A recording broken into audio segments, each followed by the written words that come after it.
6:35. At 6:35. And our first item on the agenda would be approval of the minutes from February 22nd, which is a meeting I wasn't at because my mother was having heart surgery. Ooh, how is she? Doing well. Good. Cool. Nice to see you, Doug. I got done early today. I sent out an email that I might not be here, but It's always nice when you get done early with one. it went better than I might have thought. We like that. I had the It opposite doesn't mean I'm problem. not going to get a call in about 3 minutes and say, oh, it's not working again. I had the opposite problem. That's why I'm late. So let's vote on the minutes of the meeting for the 22nd. And then I think seems to me that we have a some instructions I saw to the that went out for planning board, people who come to the planning board. And the only thing that I wanted to say was in that we told them to mute their speakers if they wanted to talk to us. Did you catch that, CJ, that we don't want them muting their speakers or they won't hear the wonderful things we have to say to them? With theirs. I think they're called diatribes. All right, is everybody ready? I beg your pardon. I never promised you a rose garden. I think Larry's feeling a little guilty there. Does anyone have No guilt here. minutes of the meeting? Looked okay to me. Second. Are there any, is there any discussion or any corrections or alterations? Everybody likes it. That's strange. Yeah. Others Can get I hear a motion accepting the minutes from the February 22nd meeting? Just so moved. Second. All in favor? Aye. All opposed? Abstained? Okay, that one's carried. Did we have any information for privilege of the floor? Do we have anybody send you anything, CJ? We have received a number of written comments on a variety of projects, but those have been forwarded directly to the board. So they're either in your agenda packet or you received them via email. So there's no one who said that they wanted to be here for and speak in front of the board at privilege of the floor. That's my understanding, Heather. I don't recall if you heard specifically from someone who wanted to speak, but we did receive written comments. Good. I haven't heard anything. Thank you, Heather. No one complaining about Dean's cows? Not yet. They fart. Doug, Yeah, you have a report, liaison report? sure. Whatever you want to hear. Anyway,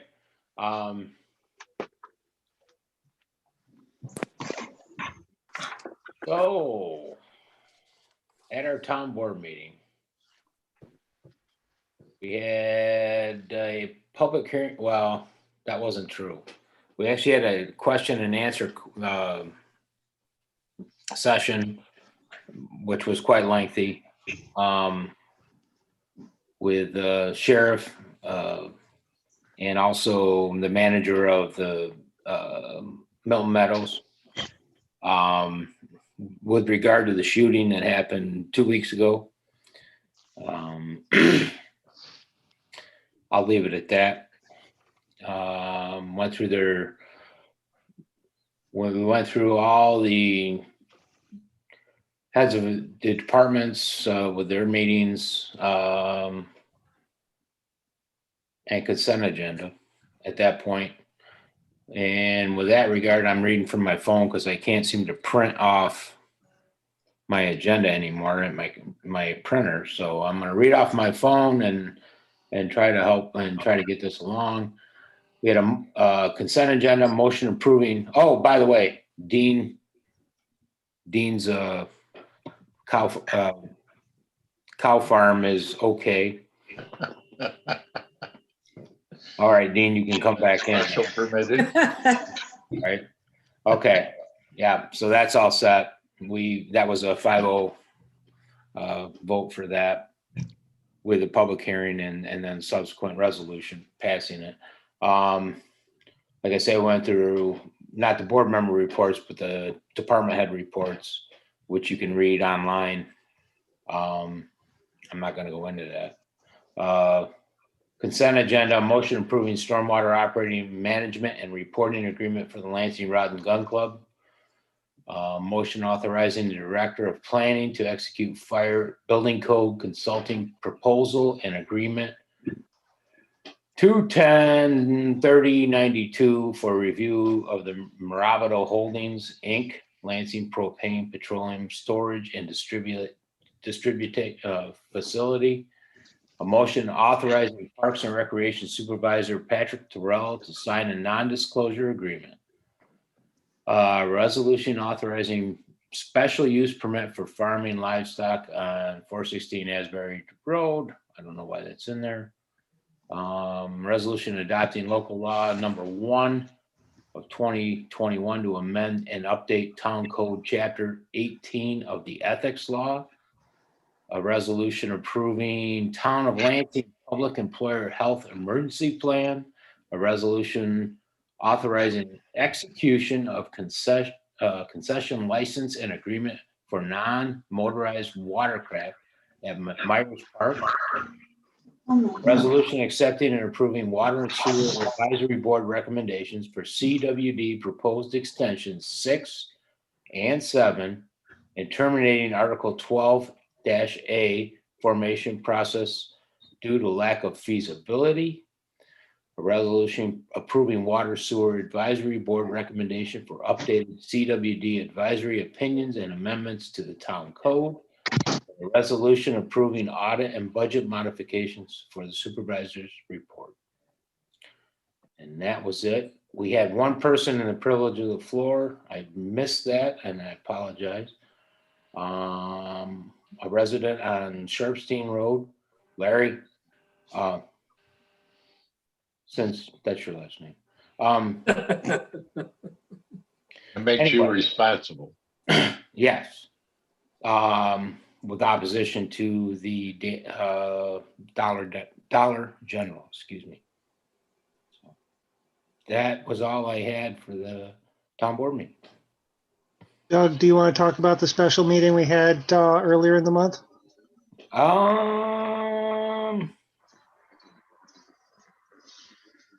Go ahead, Joe. I don't know if you guys were aware, we had a special meeting on, it was like the 8th or 9th or something. I forget the exact date. Third.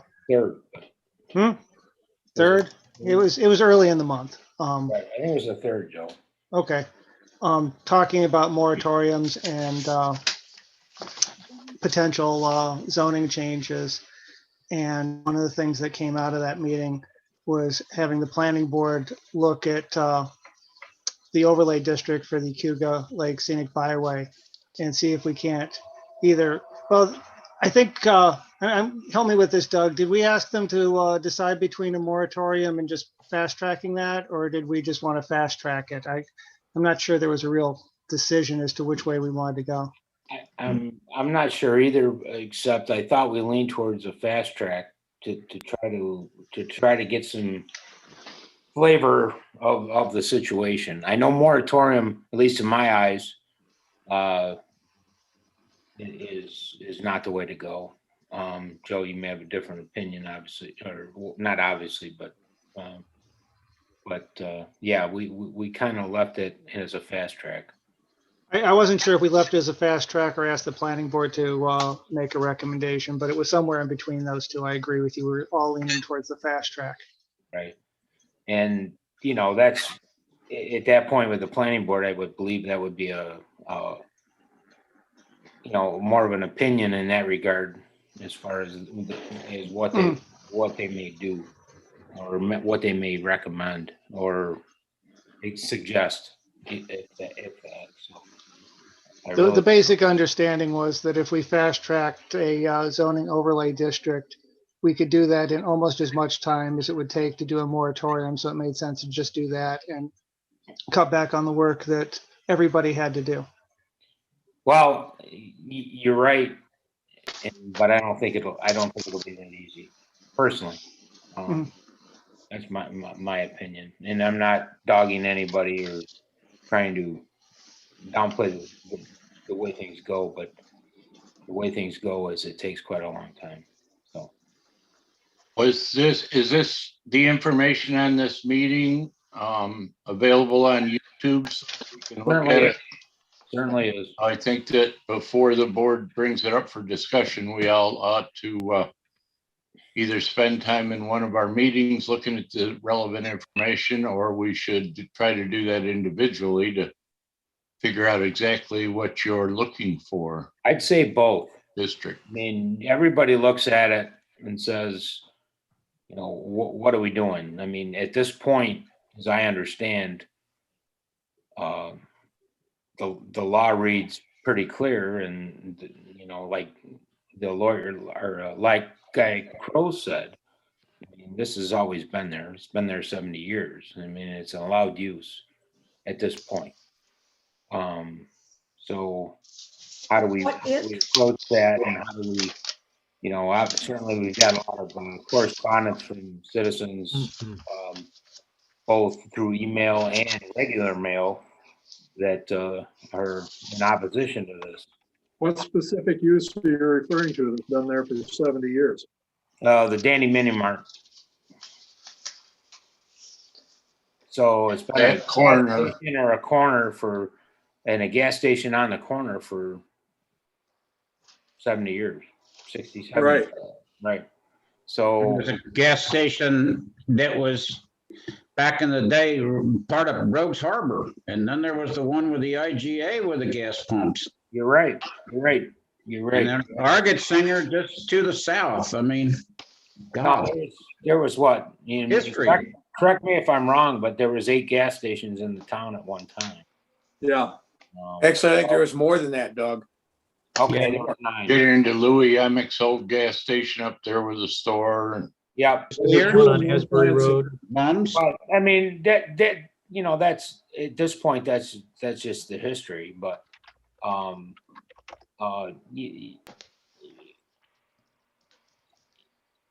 look at it if you get a chance, and help us as a town board to try to make a decision in this situation eventually. well, I think that at the next meeting, our next working meeting, is that what I call it, when we aren't really dealing with a lot of projects, we should try to look at that, or look at some portions of it if we can, and see what the town board was Well, Joe, discussing.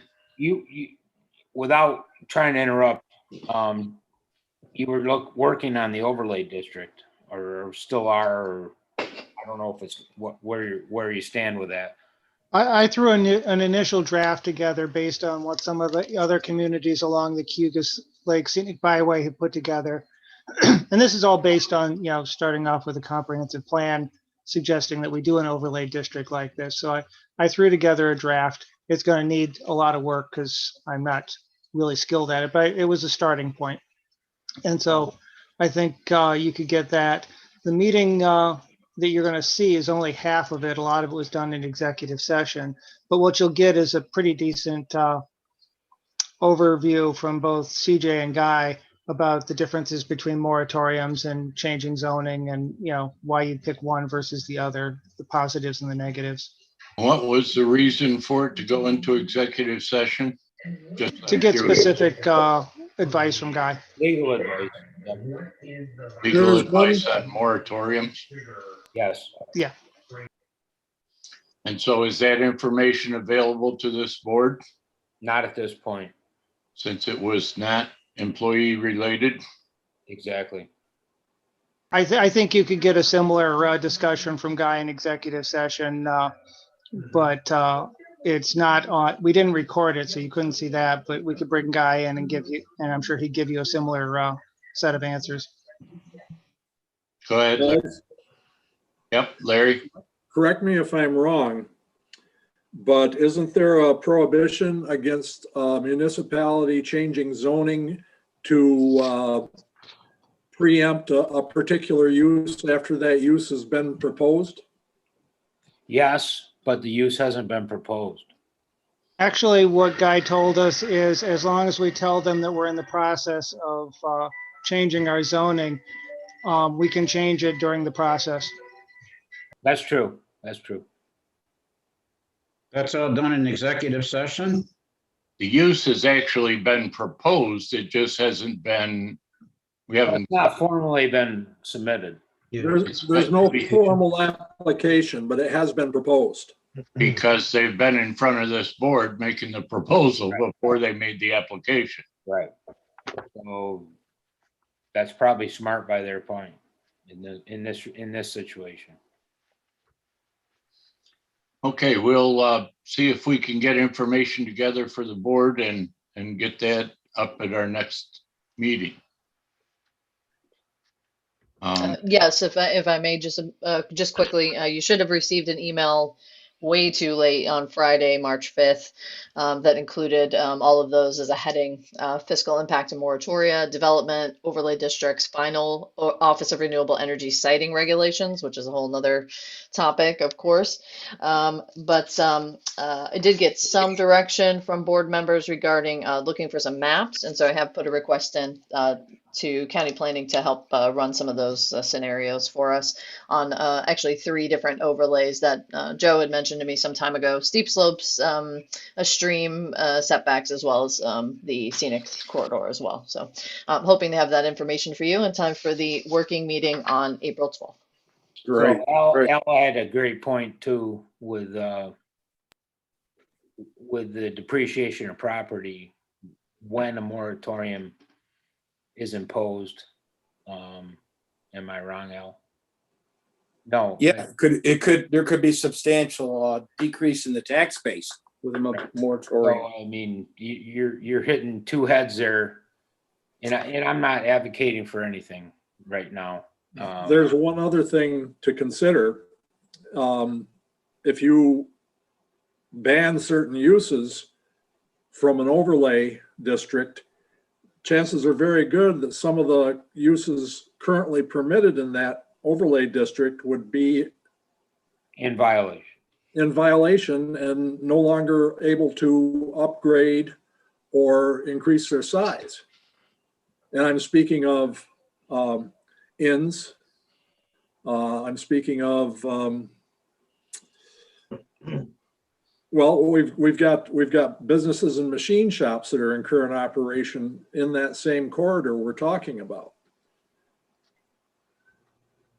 Yes. So whatever's being discussed, we have to look at the there's other associated impacts to whatever is being discussed in regards to taxation, tax base, assortment of things. So it's not just those overlay districts and what is allowed and what isn't allowed.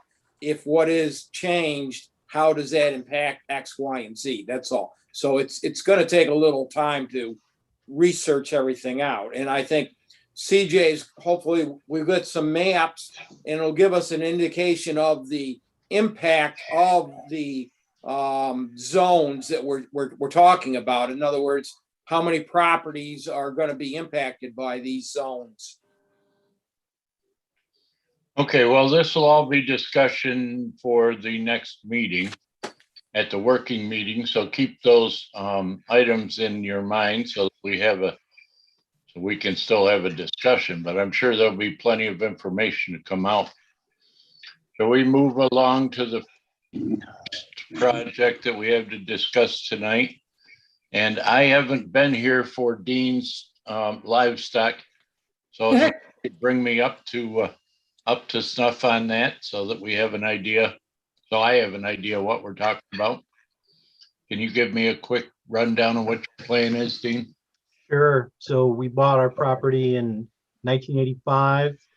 It has a barn that originally had dairy cows in it back in the day. It was part of a larger farm. We purchased the property at a horse fencing. Previous owner had 6 to 8 horses on the property. We had upwards of 6 to 8 horses over the years before kids.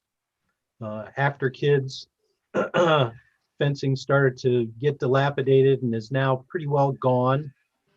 One of my kids is now in her early 20s and wants to have about 4 cows, beefers, on the property.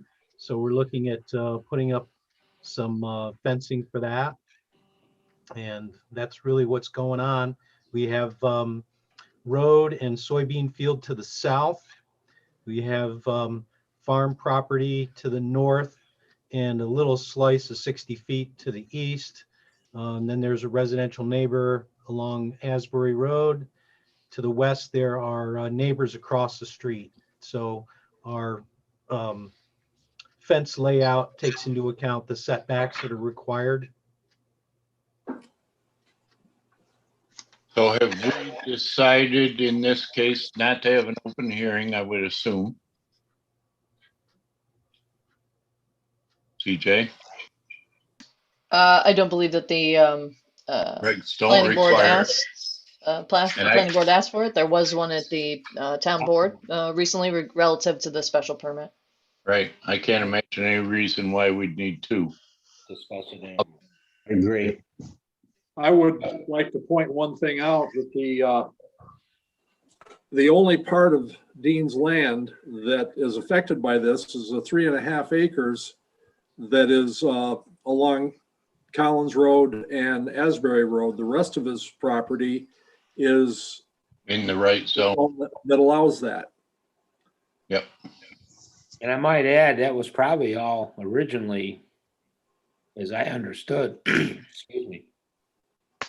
I think it was all agricultural prior to that. Yes.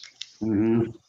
So Completely. whatever reason it was put out of that zone at whatever time, but Probably had to do with squaring off zones and not putting jogs or something.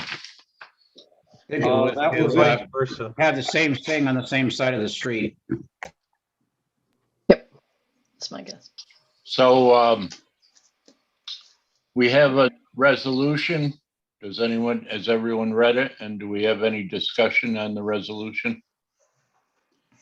We haven't heard any negative comments from the neighbors. Is that correct? As far as We that we is received correct. only a single letter. right, a letter from the neighbor. Just That a was- single letter of support. It was positive, yes. Right. Okay. All right, everyone's read the resolution. Can I hear a motion to? I so move. Second, Second, We probably need to have Heather read off our names and vote. Are there, Go ahead. All right, so Lynn, yes. Al, Yes. Larry, Yes. Tom, Yes. Deb, yes. and Jerry. yes, and it looks like Sandy's not here, so we should probably enact an alternate as a voting member. That's me. Tom's turn. That's done. That's you, so you did that before I got here. Thank you. Okay, we've all voted on that. All in favor? I, Very good, very good. So that's, He's back. next we move to the Lansing propane Vito or Maravido, or however they pronounce it.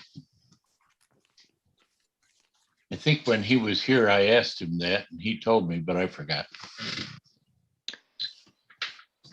So here in the waiting room, we have representatives from the fire protection engineering firm. third party on behalf of the planning board.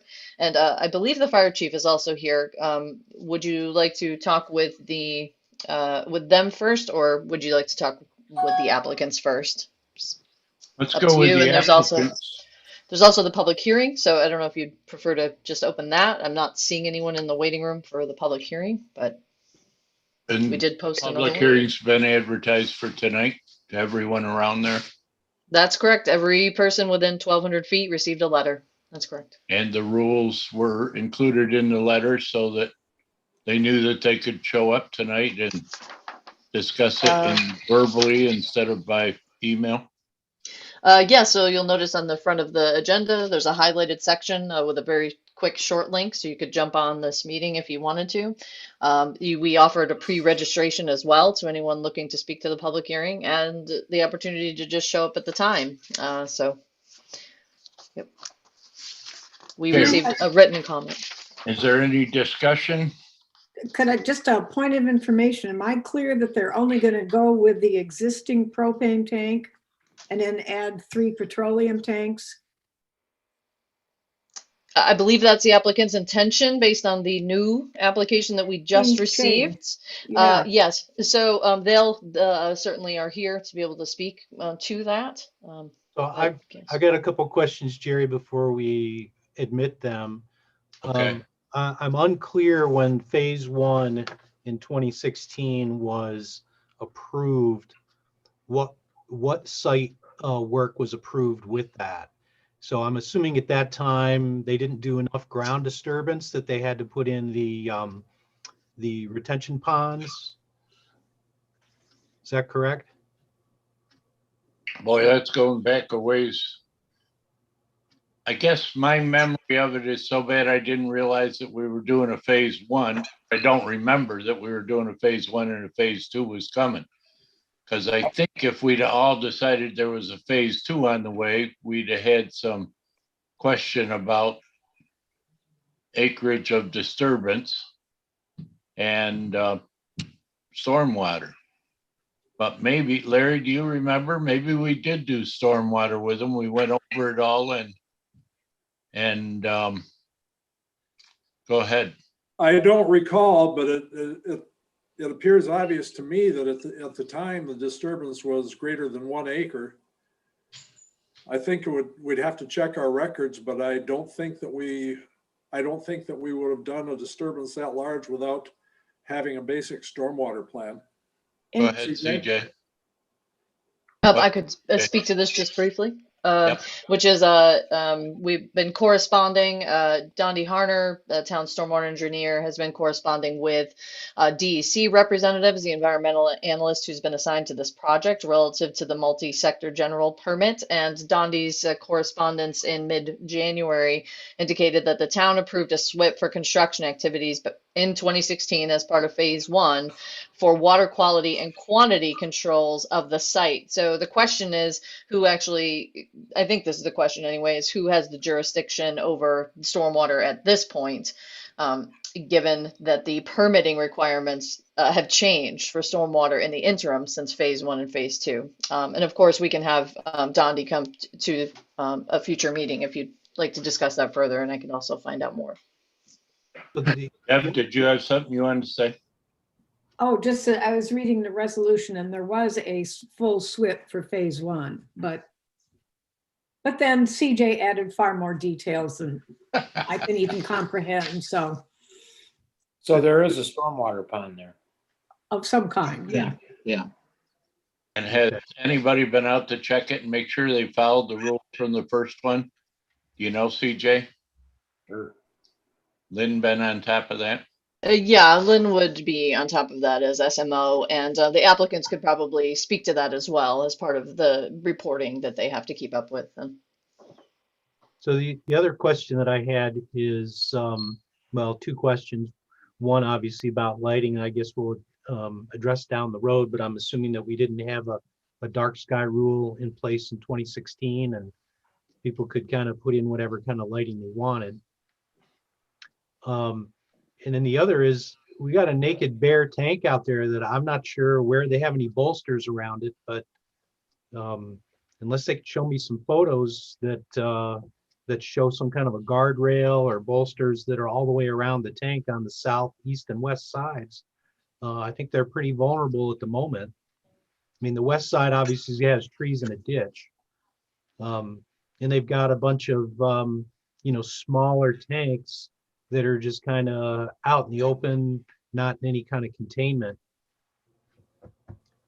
And so I would have thought that those kinds of things would have been addressed in the phase one and would be unacceptable, even before talking about phase two. I think they're adding tanks. They're adding 3 liquid petroleum product tanks, fuel oil or gasoline. Right. I mean, right now, there are a lot more little empty tanks than there used to be. You Right. only think they're empty. They certainly made them that's- neater. They're not just haphazardly thrown in there. Right. They are. So that's My one of the concern- questions is, are those full or empty? And is the current 30,000 gallon tank appropriately protected against a vehicle running into it? My entire concern is I think that they're treating the whole idea of safety in a rather cavalier manner. We're the ones that have residents that would be damaged or killed by any problem that happens there. And believe me, a 12-foot high fence isn't going to hold back a sheet flow of burning gasoline, or for that matter, the concussion wave of an exploding propane tank. Yeah, the only suggestion I I have there particularly, is for visual screening. yeah, I'm not concerned. Visual screening isn't enough for me. Oh, I agree. And I think that their treatment of the idea of the deluge guns, their statement was, we do not intend to put deluge guns on this project, or words to that effect from their letter. I'm sorry. There's a potential there for a lot of damage. I'm not going to say the word disaster. And it seems to me that all the T's aren't being crossed. Larry, I think we need to That's why hear I'm from glad the that we've third got- party. I think Would the we board need like to hear open from- the public? Oh, sorry. Yes, that's the next question. Do we want to open the public hearing? Do I have a motion to open the public? Motion, Is that a better way to say it? Second, motion to open the public hearing. Second? second, And Dean says second, and all in favor, Aye. aye. opposed, and abstained. So the public hearing is now open. Okay, admitting We Deb want to hear Hartwell. from, would you as a board like to hear from the fire chief first? Or do you want to hear from the Moravido people?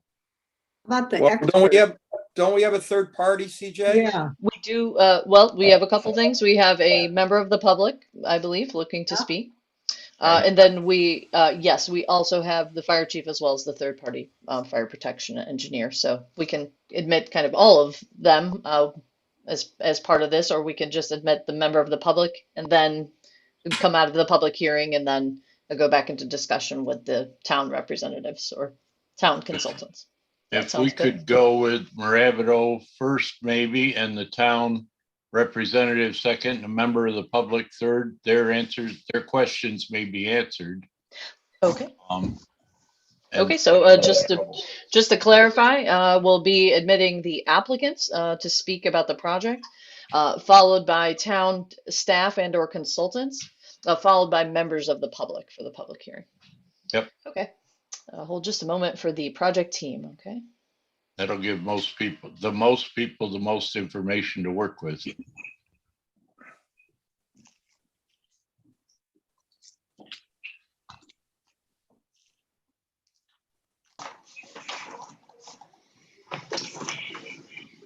Welcome, Brett.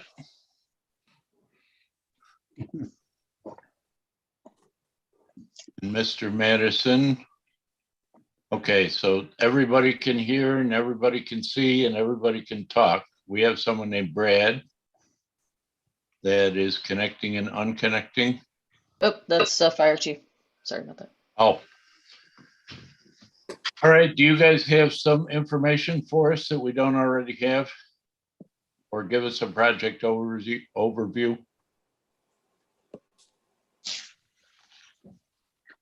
I'm sorry, I'm assuming you're talking to me. Either you or Brett.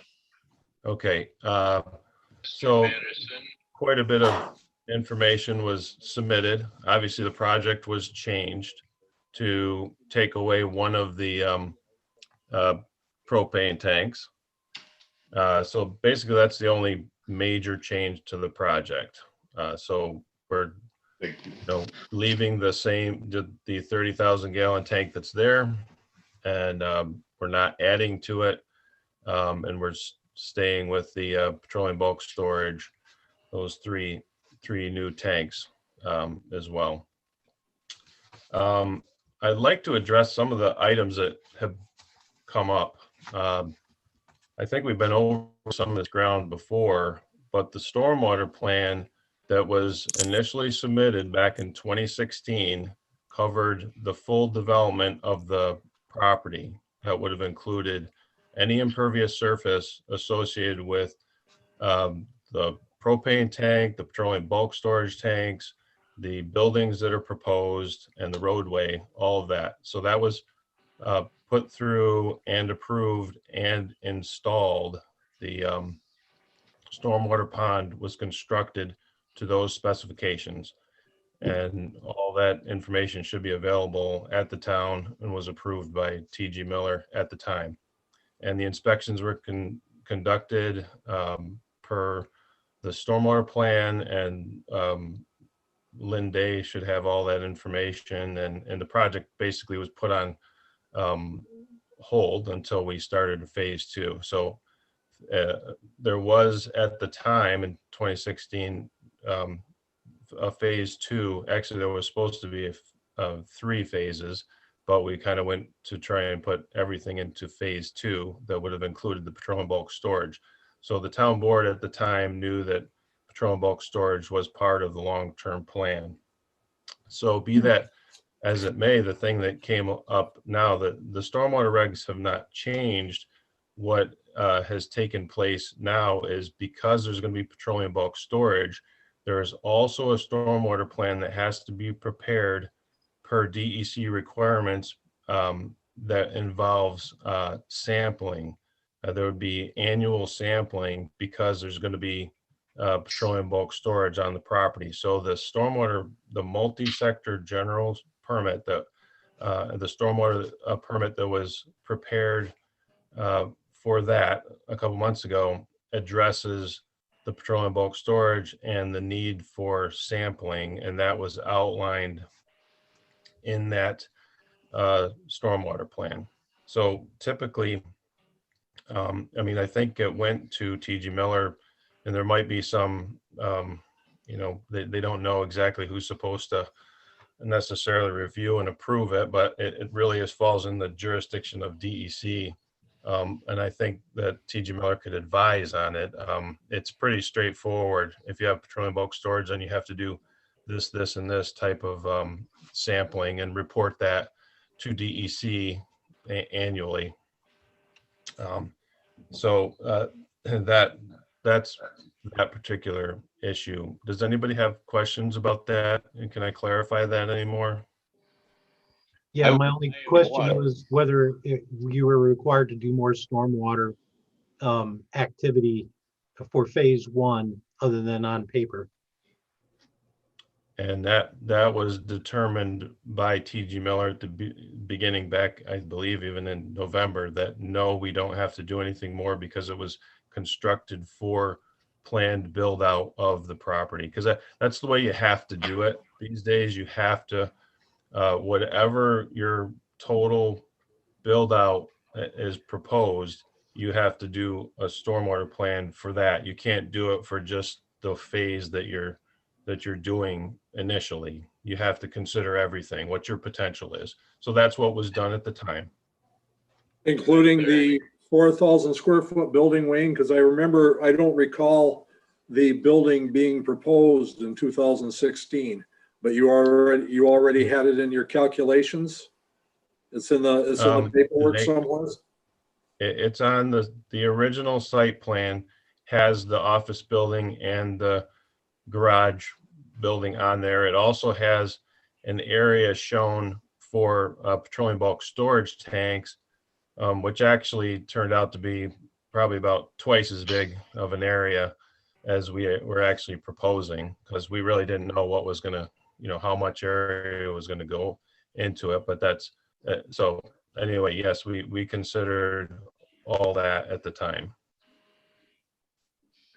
So what we need to see is something that shows us what we approved before and what we're being asked to approve now, which is a larger, and I think we have that in the office.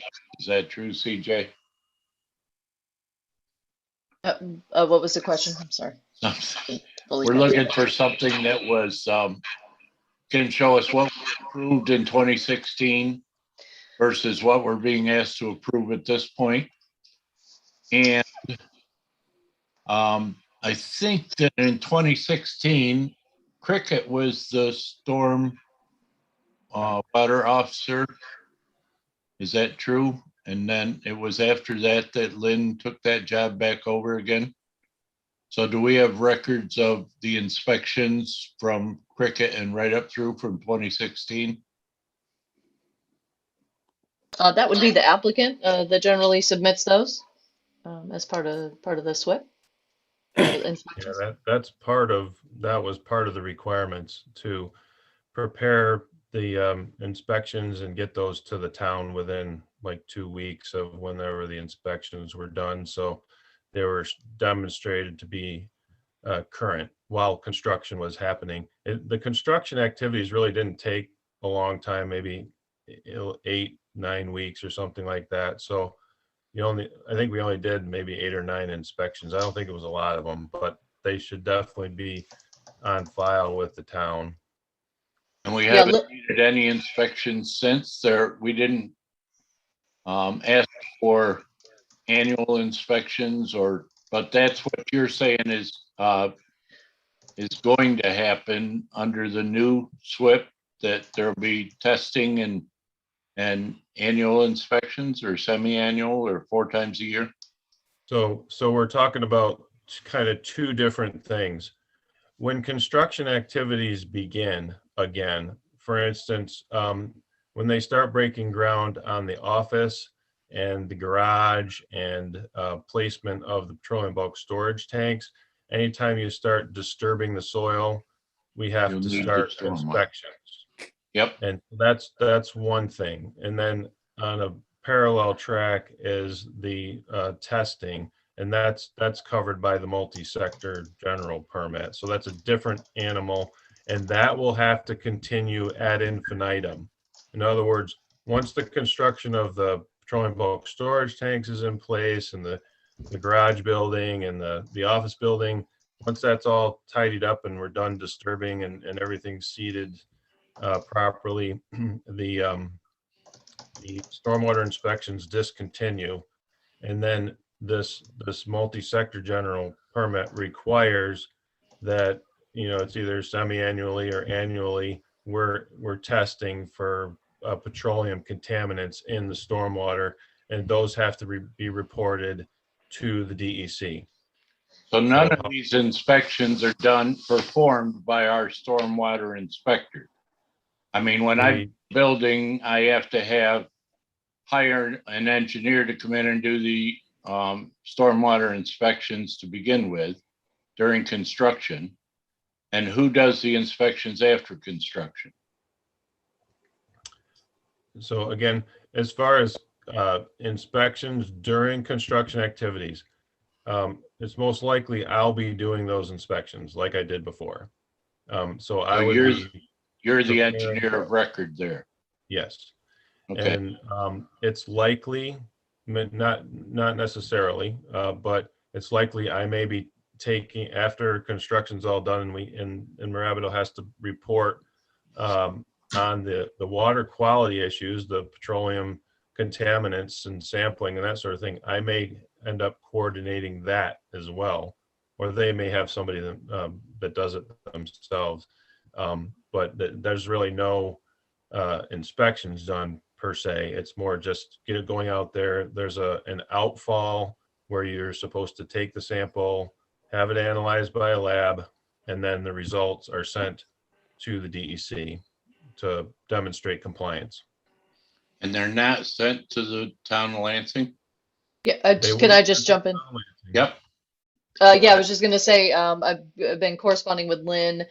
He was SMO at the time of the approval. The SWIP is still open, but it's been, I guess, temporarily shut Yep. down or suspended.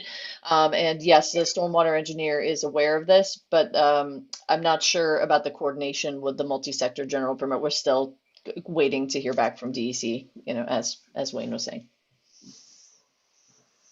All right, anyone else have any questions? So just a couple points I wanted to make in your comments that answered some of my questions. One response in regards to light fixtures. You said it's not been established the existing lighting facility is causing off-site issues. And I will tell you that it has been confirmed.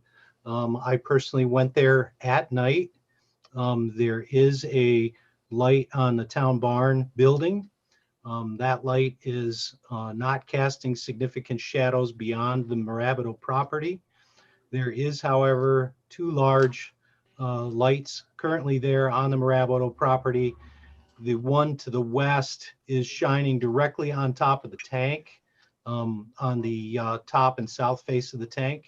It's creating a very large glare at nighttime. And that glare is visible from the neighbors to the east. And so that needs to be addressed, which I'm sure, will be with the lighting package that you're going to be doing as far as, dark sky compliance. So I don't think that's going to be an issue moving forward, but I can tell you that it currently is an issue, and the town barn building lights are not causing the issue. The other is 6-foot fencing is not going to cut it for to allow people not to see the facility at night. Across the street to the south, the tops of the existing, small spruce trees, which are 9 feet high, the very tips of those are still below the visible level of the tank, sitting in your car at the side of the road on the south side. The residents there on the south side, their homes are, above the level of the roadway. And, so if the top of a 9-foot tree is not up to the top of the tank when viewed there, a 6-foot fence is not going to provide an adequate screen as well. Couple things. So the building, has to be some consideration that the buildings are going to be constructed and they'll be higher than 6 feet. Mhm. So, that's going to block a considerable portion of that. One thing I'd like to note is I don't think anybody could see anything until somebody cut down all those trees on that lot between Crewville Road and the Marabito site.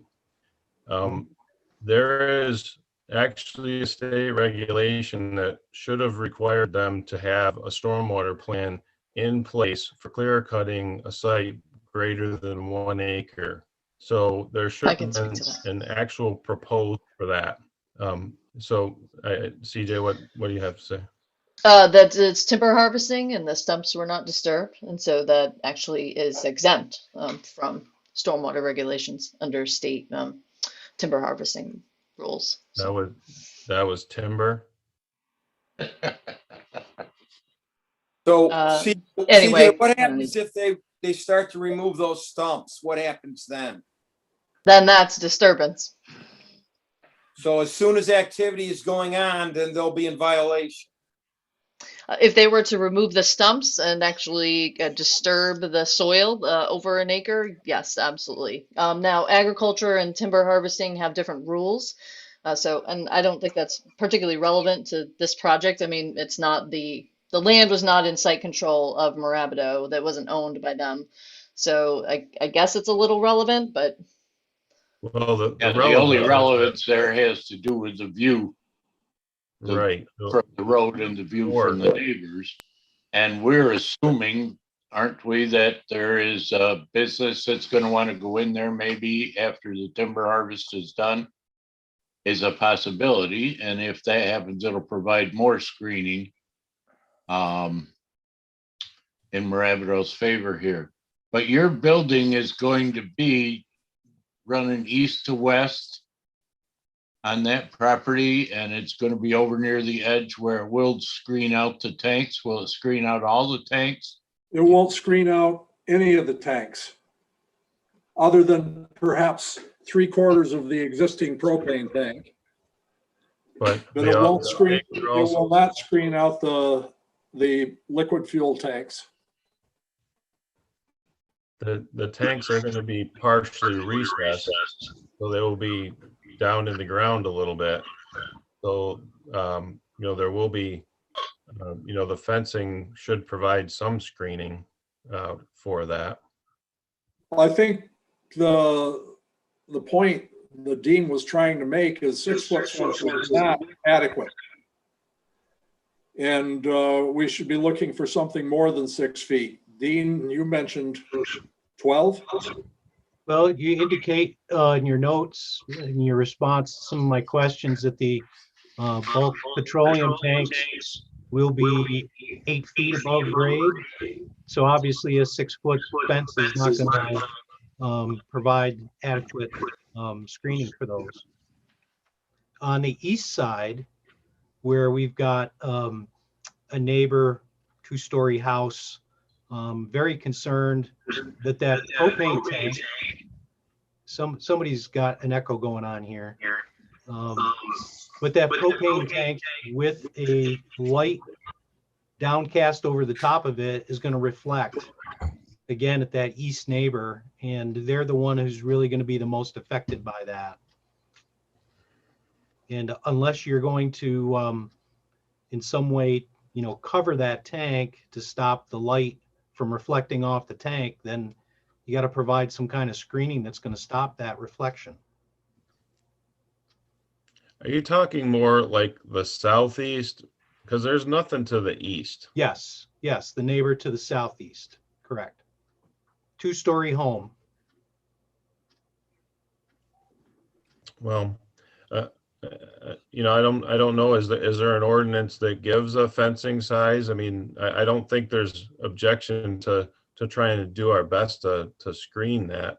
Again, it's a problem that was caused at least partially by whoever clear cut that adjoining property that wasn't there before. And, I'm sure Moravido would want to do what they can to help out the situation, but it wasn't caused by them. Except that property a- has a perfect right to do the clear cutting and the harvesting on their property, as you have the right to put your tanks on your property. But the question is Dean, is the problem the reflection of the light off the tank? So could that be ameliorated by the light source moving in such a way that it didn't reflect off the top of the tank? Yeah, potentially. But to be specific, the house that I'm talking about is not affected by that clear cutting. It's far enough to the southeast that there's still a row of trees along that old portion of the Town Barn Road there. And it probably would be less affected, of course, in the summertime when there's foliage on. But right now in the winter, the trees are bare and there's a huge LED floodlight shining right down on top of that tank that's making a huge amount of glare at night.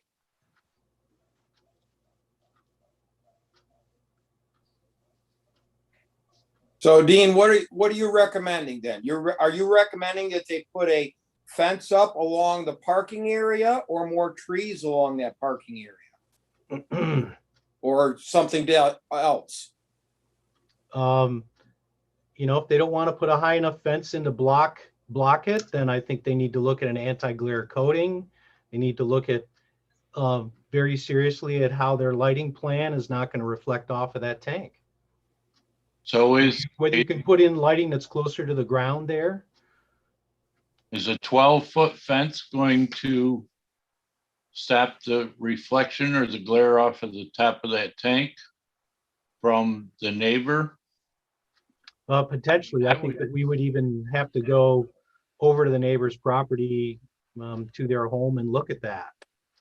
I would think that moving the lighting in such a way that it didn't reflect off the tanks Yeah, would be the biggest help there and the easiest way to take care of that problem. I would agree with that. Is that something that you can design into the picture here? I'm sure we could take a look at that. It may just be simply changing the type of light that's there, because honestly, I don't know what light. Is it a dusk to dawn light, kind of light that we put up for many years? I'm not sure. Yeah, neither am I, but it's from 2016, we weren't into LEDs quite as bad as we are now. Mm-hmm. And some of that we can the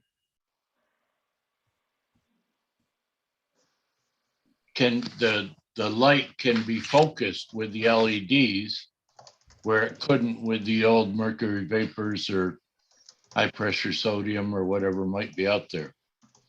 And it's possible going to a different type of light or a different color might reflect a lot differently off the cable, off the top of that. Lynn, I think that you've got something that's reverberating back to us. Because the only reason he's muted. when you mute, it goes away, and when you're not muted, it so that gives us the echo. So Can I I will. ask- So go ahead, Deb.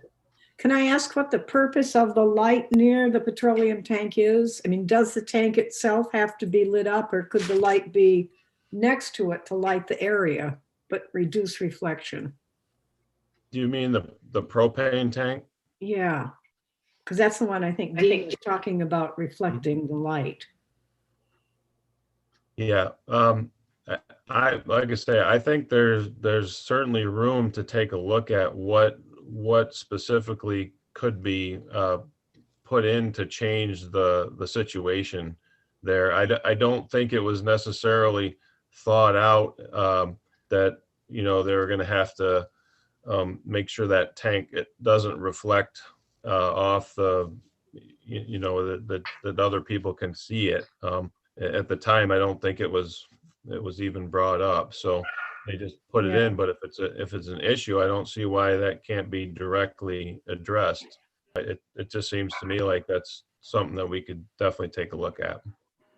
I will say that the lighting at the town barn, at the Lansing Market, and the filling station, the Morabito filling station at the corner, is all much dimmer and a warmer tone. So lower degrees Kelvin than what the lighting is there over the propane tank. Is very stark, very bright, very high degrees Kelvin, more in the stark white to blue.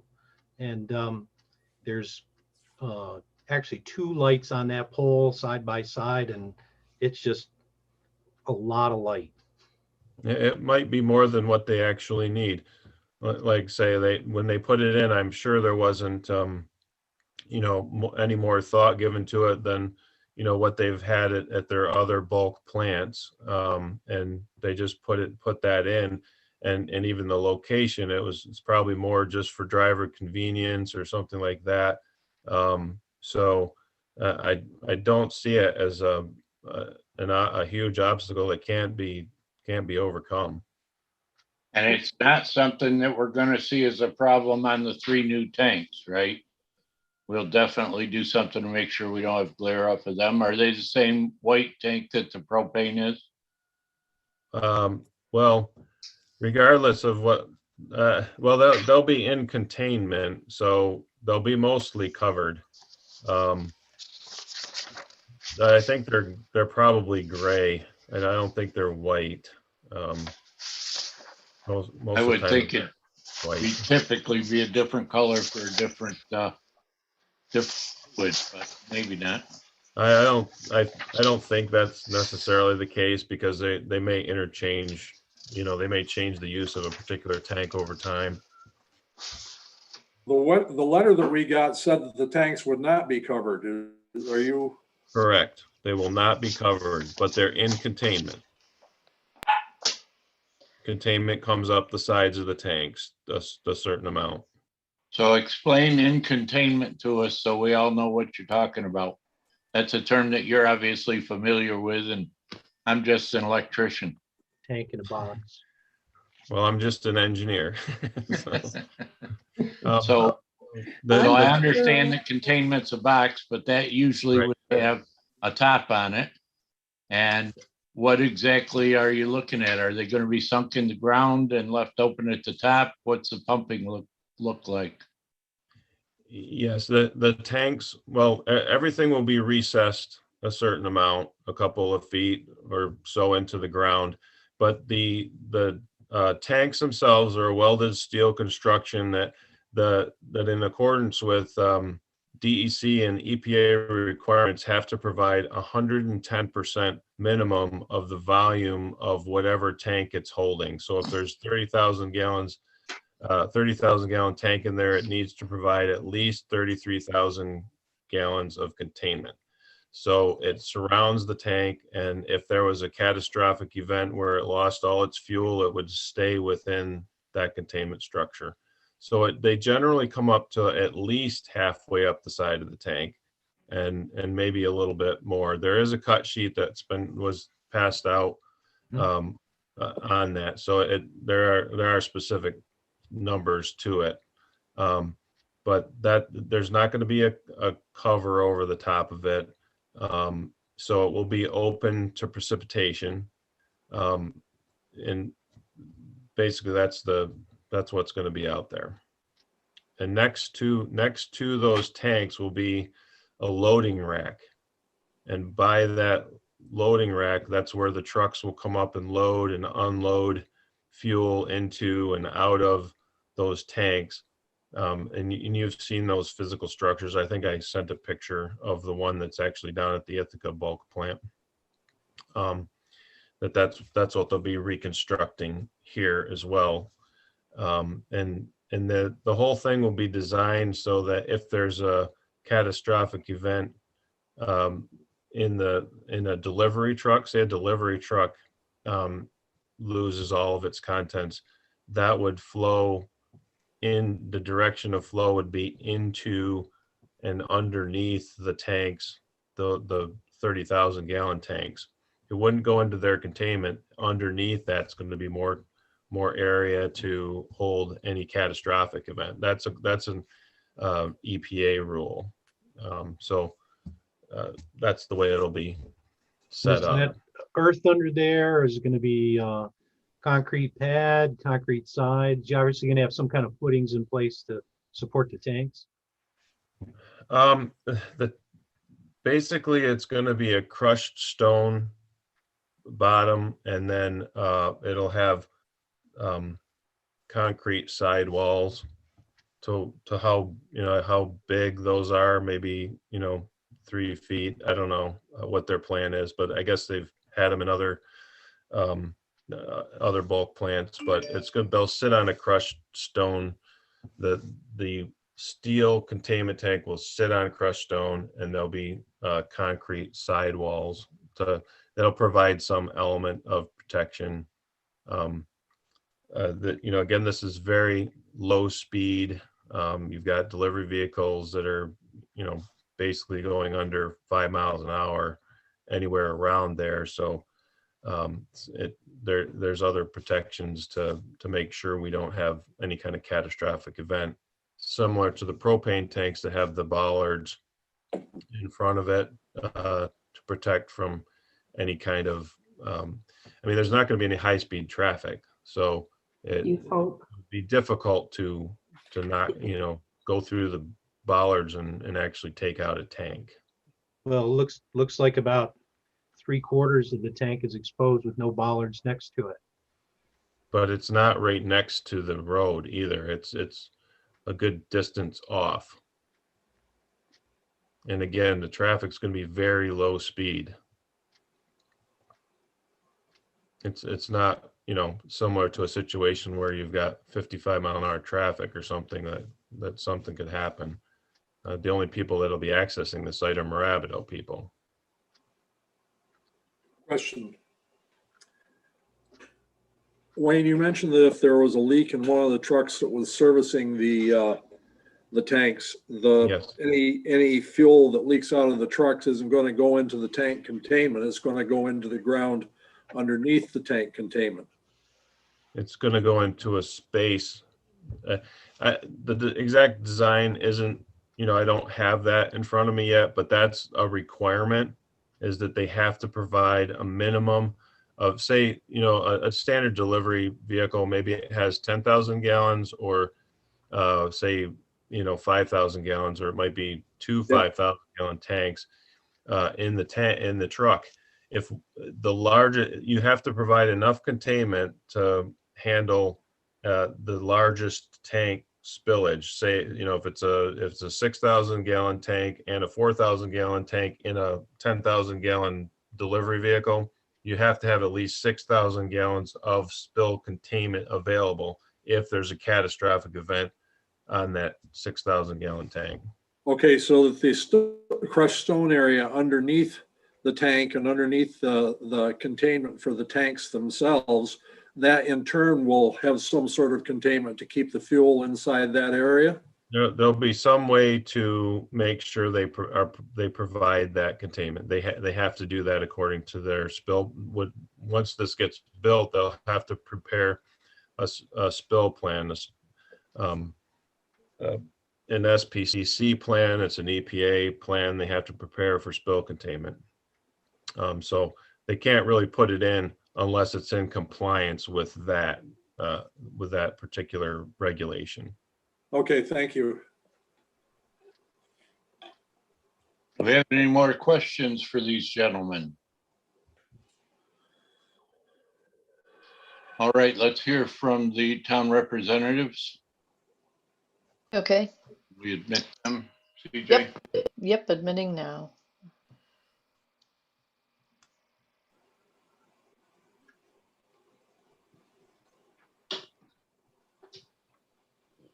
Okay, thank you. Brad and Tim, welcome to the meeting. Can you hear us?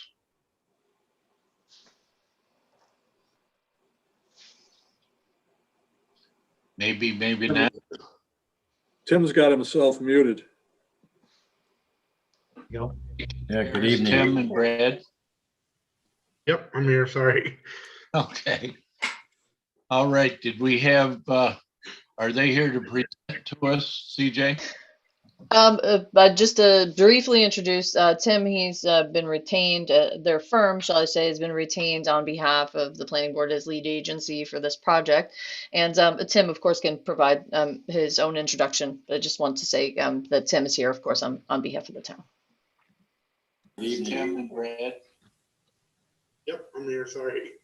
Okay.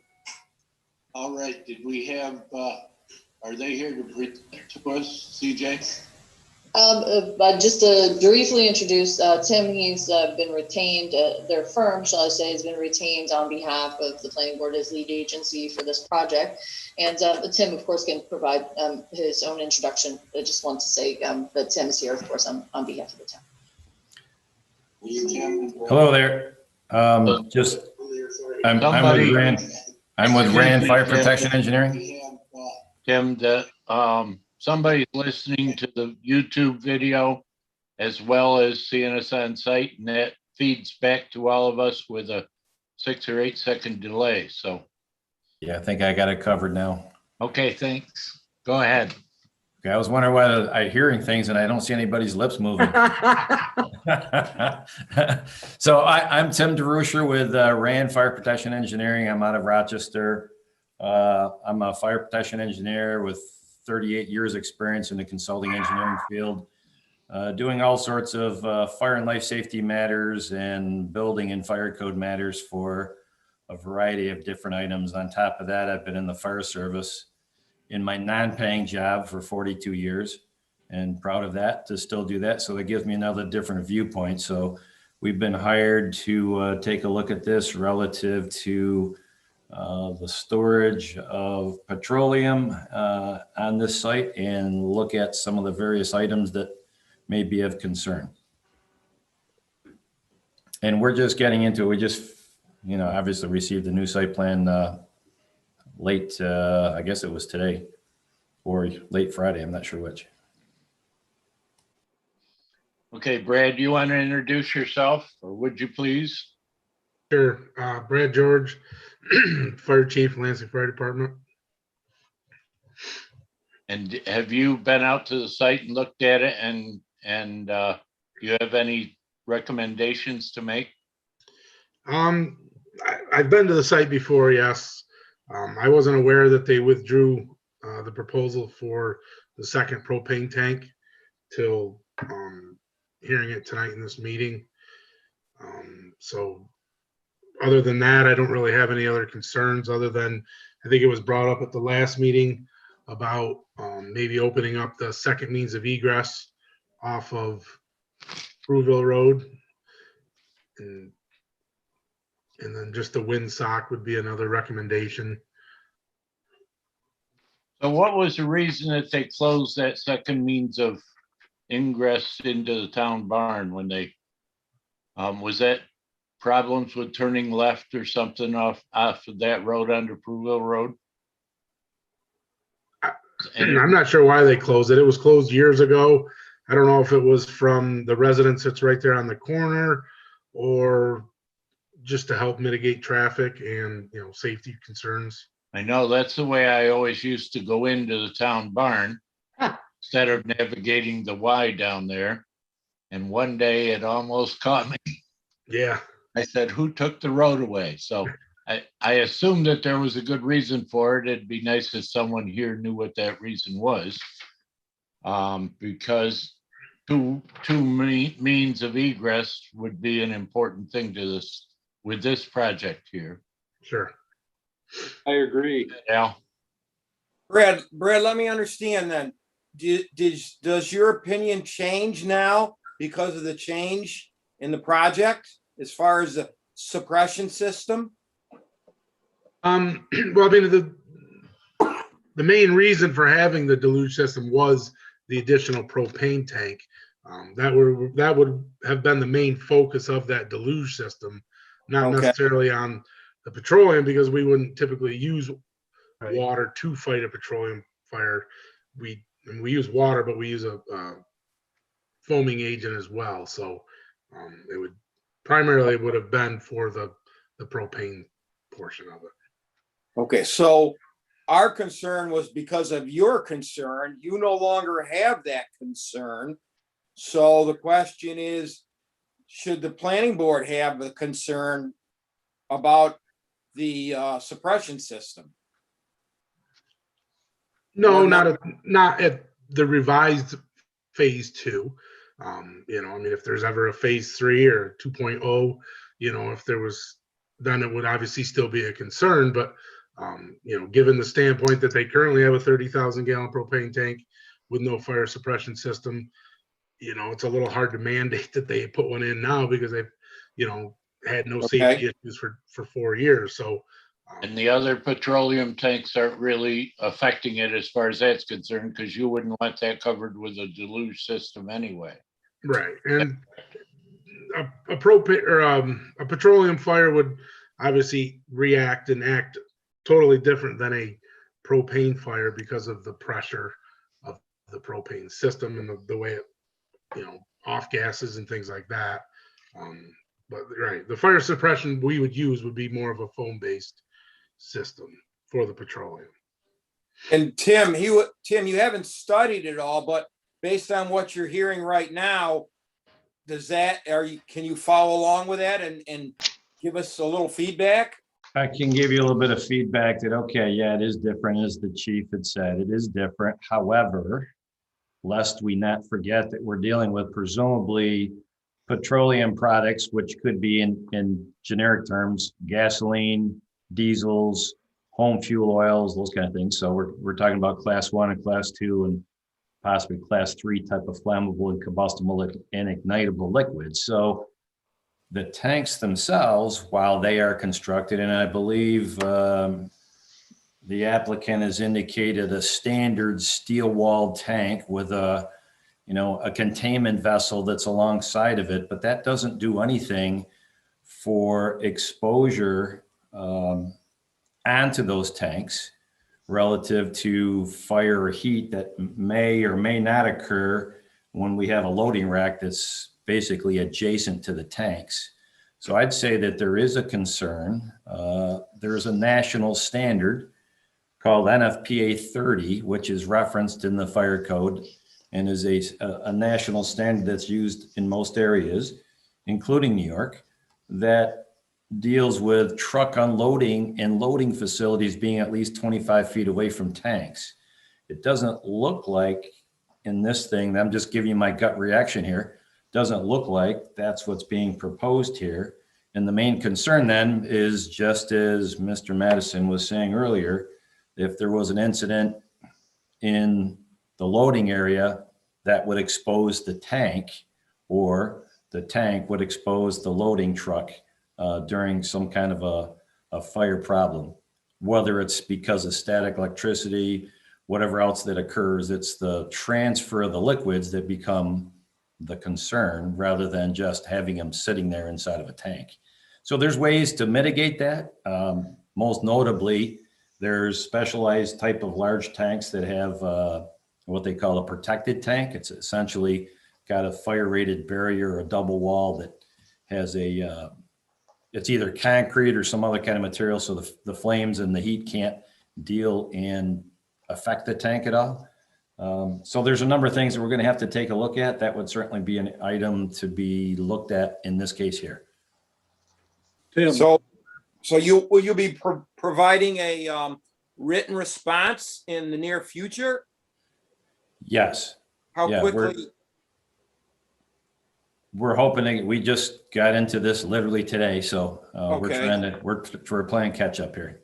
Okay. I would say as Tim- soon as we possibly can. It's probably going to take us at least a week to be able to, before we can turn something around. It won't be weeks though. It would be something. Okay. And it'll be simple bullet items for us with references and concerns, Okay. Larry.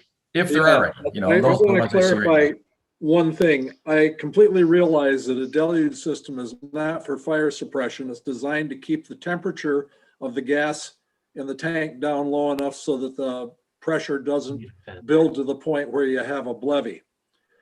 I am not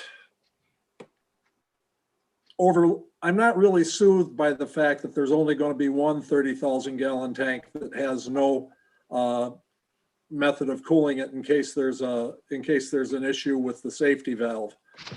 And I'd like your opinion on whether a deluge system on that tank to help keep the pressures low in case of a failure of the safety valve would be worthwhile, because we're protecting people that are living within 600 or 700 feet of this facility.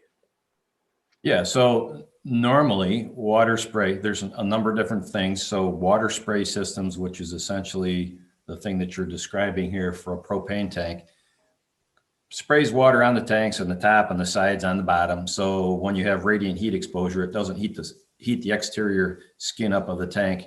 And as you said, BLEVEs is boiling liquid expanding vapor explosion, which is, that's a real big bad thing. That's very, very bad. So that's typically used when there's an exposure issue. When there are other tanks around it, valves that leak, all of the other pieces that are there that could expose the tank, that becomes valuable.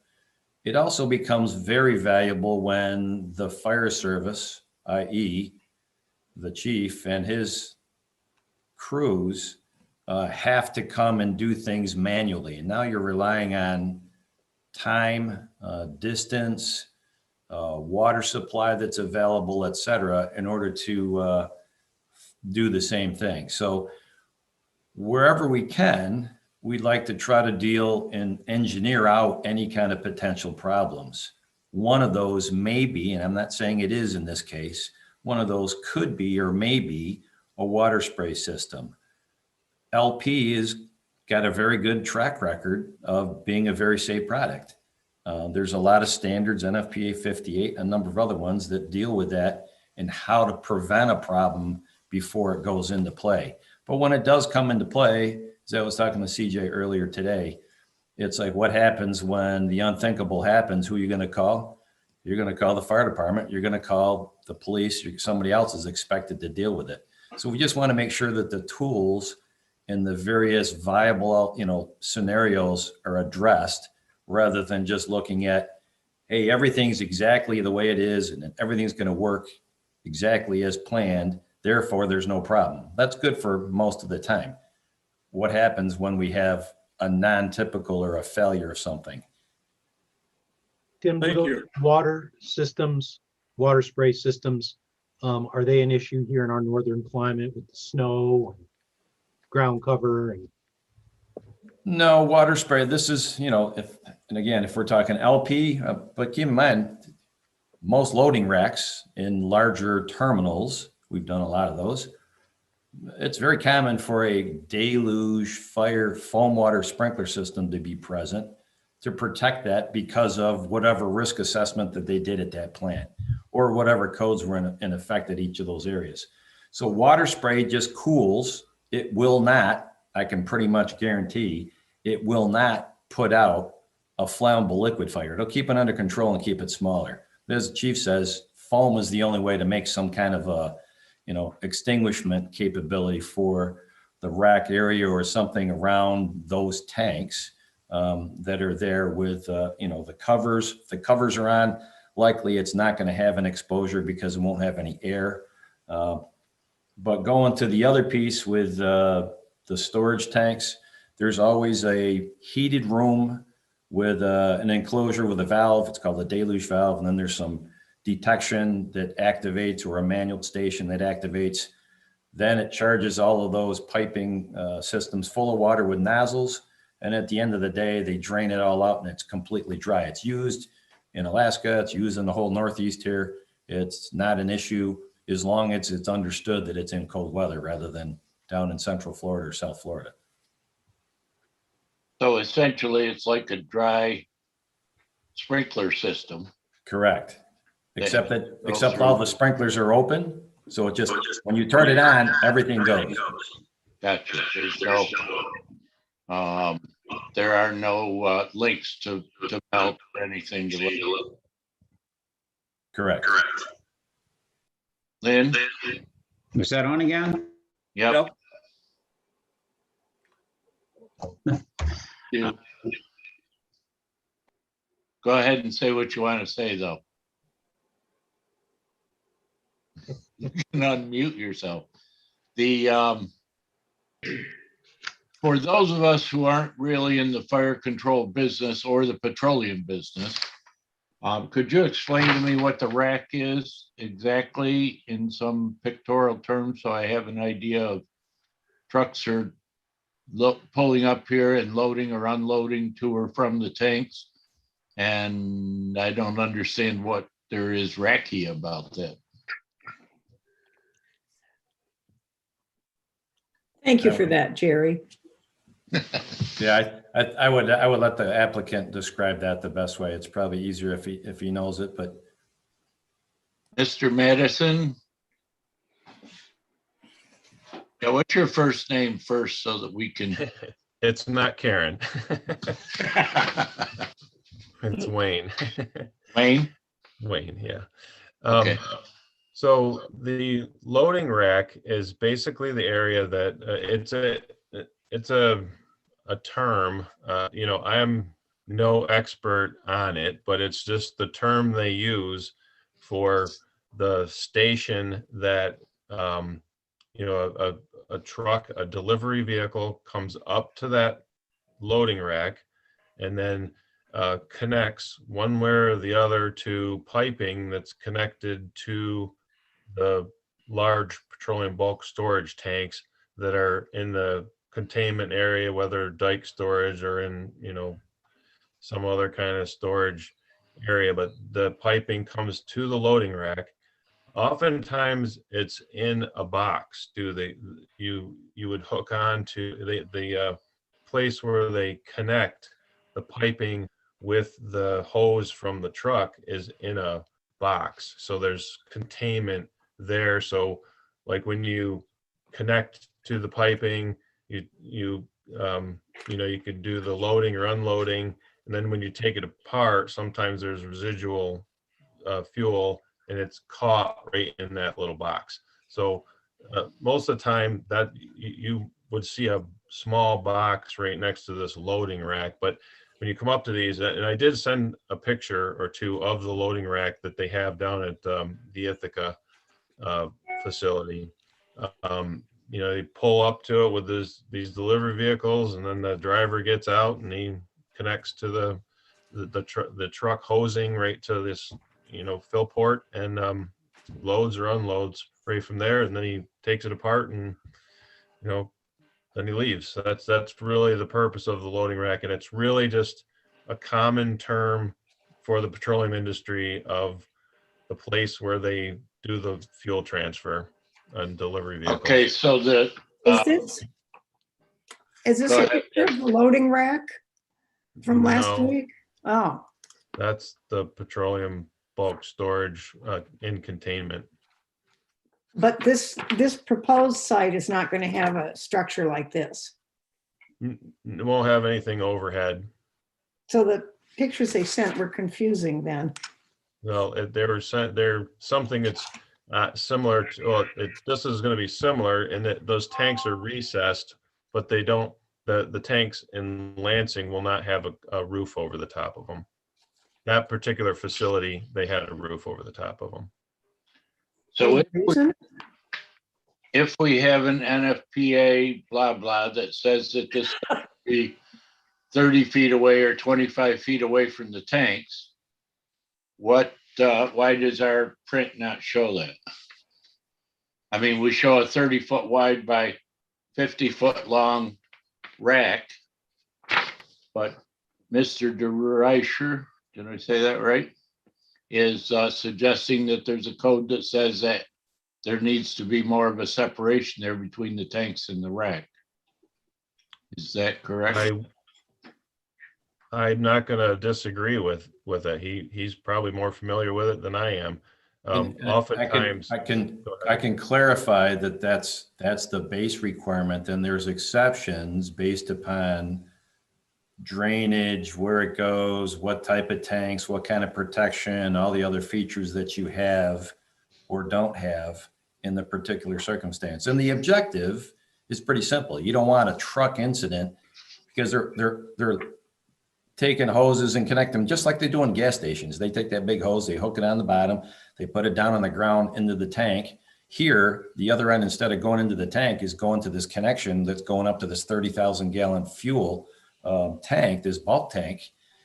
That's where the hassles or the problems potentially occur because people are involved. And unfortunately in fire, a lot of times it's a people problem rather than something else. So it's trying to make sure that a problem at the rack or the loading station, loading offloading station, doesn't affect the racks or the actual storage itself. Tank 1, 2, or 3 is shown on this site plan here.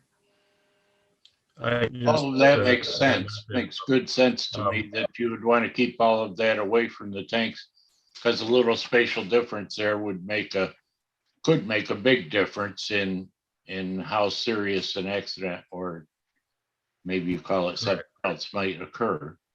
Yes, correct. We could address that specifically. There's plenty of room there to comply with that. So I think it's, you know, the representation on the site plan is probably not specifically representative of the code that's being referenced here, and we can certainly do that accurately. Yeah, we've seen some cases where those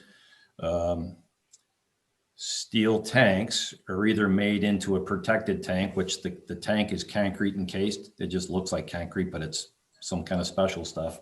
Or sometimes where they put the steel tank down on the pad, that the walls of the pad around it, you know, semi underground, above ground, the actual height of that concrete wall comes up, you know, way above the top of the tank, so that then there's no way if a tanker that was offloading or whatever could ever expose directly with radiation, the heat would not go onto the truck. So there's a lot of different ways to do it. I'm not going to say there's only one, but without any other information than what's in front of us, those are questions that are coming to our minds. Very good. I don't want to minimize what we're doing, but I'm sure that Mirabito, because they have at least a dozen other bulk plants, would want to put this in accordance with NFPA. But I think from this, the proposal to the town planning board is permission to install three 30,000 gallon tanks, and is that okay? And it's got to be understood, I think, that it's going to be installed in accordance with the code and the requirements of the industry standard. Yeah, and understanding that this sometimes, like a 25-foot separation, if that was the case here, and then if it's not shown on the site plan, then you don't realize, well, that's a requirement, then you try to meet it and change it around, then all of a sudden you're doing something differently than what was there before, or what was. Yeah, we certainly need to see that shown on the site plan, as well as something that addresses these lighting issues and the reflection issues for the next door neighbors. We want to protect the next door neighbors' comfort and safety and their peace of life. You know, in other words, we don't want your company to go in there and do something that we all need. We need this storage, but we want to make sure that the neighbors are protected, and the lifestyle that they've set up is also protected there. So if you could show us on the print a way, I think if anybody disagrees with this on the board, bring it up now. But we would want to see something that shows that the lighting has been mitigated, reflection off the tank and this 25-foot thing, and the screening issue around it to protect the neighbors from I don't want to say from poor views, but from any information that may be coming into their house from your plant that would degrade their sense of well-being. Wayne, can you tell me if you expect to have one-way traffic around the loop? I don't think we're going to be able to have one way. I'm just not sure. The propane, I'm just not sure how each, the fuel trucks, how they load, or if there's a special, which side of the truck, a fuel delivery might be as opposed to propane. I just don't know. The road around there is 25 feet wide. It's pretty wide. And so I think it's made big enough so that it not that you run into other traffic, but it's big enough to handle the large trucks that might be going around there in either direction. I think that the number of deliveries that go on there is pretty low rate, maybe once or twice a week. So the chances of any vehicles running into each other in opposite directions or whatever is pretty low. There may be some of the employees in personal vehicles that might run into a situation. but I don't anticipate traffic flow to be a big problem. And I like I say, it'll probably be both ways. I don't think it'll be just one way. So I continue to get a lot of pushback on the idea of additional bolsters or a guardrail around this 30,000 gallon propane tank. And my concern is that a tractor trailer or any other truck, even going at low speed on a very, very flat lot here, past performance is not a guarantee of future results. You get an impact from a truck running into that tank because there's not a, $3,000 guardrail in front of it. Seems like a huge risk to me, and something that hopefully Tim will take a look at and make recommendations for us. Just for the board's information and initial thoughts, we see a lot of these different types of plants, and it's, the old concrete Jersey barriers, the highway uses that are, put in between lanes of traffic that are portable, that they use on road construction sites. A lot of times we see those just being brought in and anchored to the ground, and that's a pretty readily doable, albeit not necessarily as nice to look at, but it serves the purpose quite readily and quite easily, without much cost or much of an issue to have anybody make those improvements rather than trying to build something on site. Another quick question for the fire chief, I guess, is anybody or has the applicant dealt with the needed fire flows from the water supply that's there? Because again, now we're talking 30,000 times 3, 90,000-ish, or whatever the total gallonage of product that we're going to have here, and one potential for a release in a fire.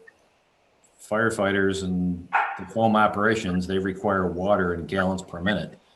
So the question is, has anybody looked at that, and do we know how much water is available? If it's only a couple hundred gallons per minute, that's not going to make it very easily accommodated for the fire service.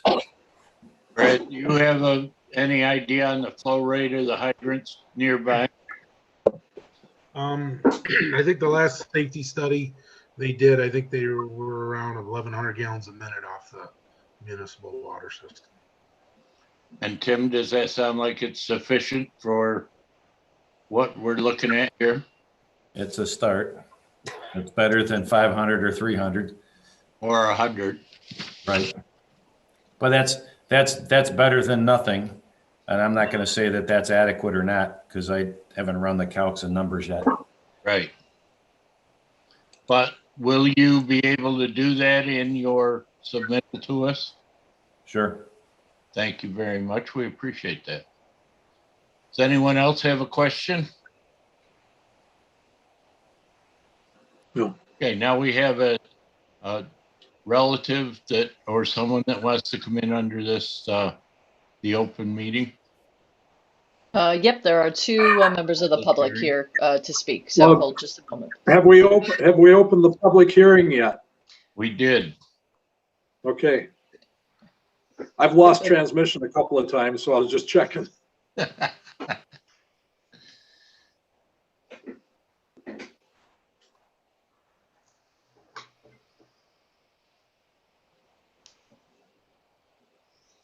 It's more fun in person than it is in Zoom.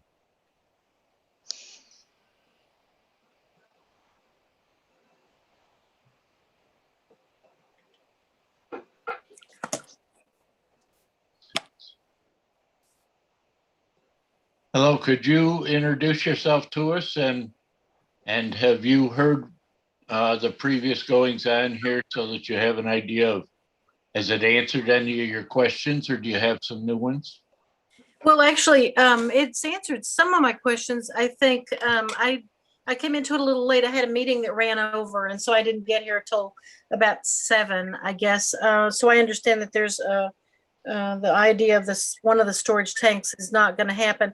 But one of my questions really was whether or not I had emailed my comments to the planning board before 5 o'clock this afternoon, and I don't know if they were received. CJ, do you know if my letter came in? Yes, it did. Oh, perfect. Well, so basically the letter describes my concerns. So my name is Deb Harper. I'm at 77 Peruville Road. Probably should have started with that unless I missed that part too. Anyway, my concern overall is around the safety of this operation. I understand that you guys are looking at that very carefully, so I appreciate that.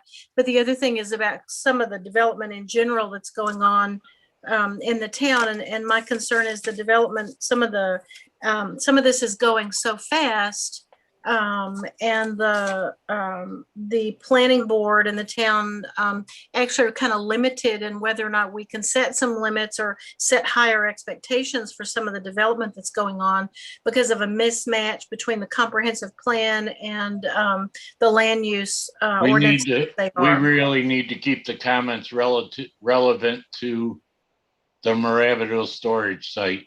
Well, and I completely understand that. I think this is connected to that, though. I don't know if I don't this. think so, because this is in an industrial area, and it has been an industrial area, and the comprehensive plan considers it to be an industrial area. And so everything that we're talking about with Moravido fits, and there's no question about anything. Is that what you're saying? Well, not with the comprehensive plan. This is well within the comprehensive plan and the existing zoning. The existing zoning. Okay. I realize you may have some. I think we're going to provide some opportunity for discussion on the other subjects that you brought up in other properties. There will be time for that in the future, but at the moment we're talking about the.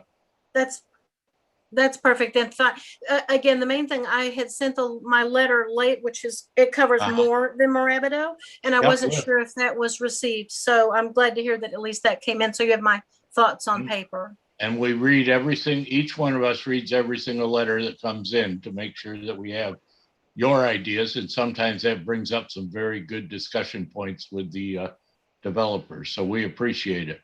Yeah, well, and I appreciate your attention tonight. Thank you. I'll sign off. I'm done. Thank you very much. Mm-hmm. Have a good night. Do we You have too. someone else, CJ? Yes. Did you say one two? more? Just one. Hold on just a moment.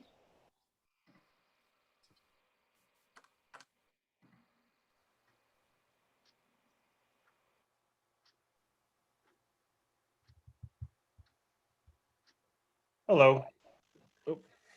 Hello, Joe.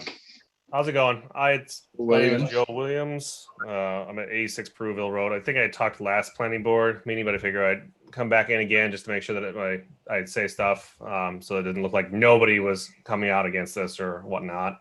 I'm also the southeast neighbor, I believe, the two-story, because I think I'm the only one that has two stories. For the lighting, which I know Dean had said he came out somewhere and looked, but I also had sent an email with photos and labeled of where the town barn is and the lights are from the Moravido station. So, I think none of my neighbors are here, I guess, at the moment. I see you've had a couple letters from one of my neighbors, the Lacos, that would be sightline more than my sightline against it. I've talked to a couple other neighbors who have obviously been against it, but are not here to speak out against it. I know there's a couple of new people moving into the area, so I'm sure it'll be a little bit of a surprise for them. It's just, as always, I know you're addressing it and you're talking about safety issues. Town barn fields are over there for kids playing. My kids are playing around here. Things like that. So have you heard anything tonight that has resolved any questions in your mind to give you an idea of the attention that's being paid to safety and risk of aversion? So my background is in web development and user experience design. So I have the feeling that you can plan for the best, but once it's in use, that's when the issues arise. And so while I appreciate all the planning that's going on, I know from experience in things that have been well planned and they go awry. So it is always possible, but these are these are uses, land uses that are necessary to the town, and that is one of the areas where we have, for many, many years, set an industrial zone. Mhm. So that is the place that these kind of uses go, is in an industrial zone. I agree that you can't make anything risk-free, but we're trying our best to make the risk as small as possible. Yeah. I won't do it here because, as you said, for Deb, there's a time and place for commentary on industrial zones and the future of Lansing. So I would wait to respond to that to a further time in the future. Thank you very much. Thank you. I appreciate the time. Yep, we appreciate you taking the opportunity to show up, which some of your neighbors may not have been able to do. No. Thanks. Thank you.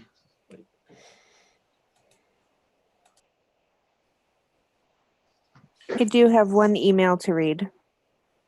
I think that we don't want to, did we decide we weren't going to try to read all the emails that we received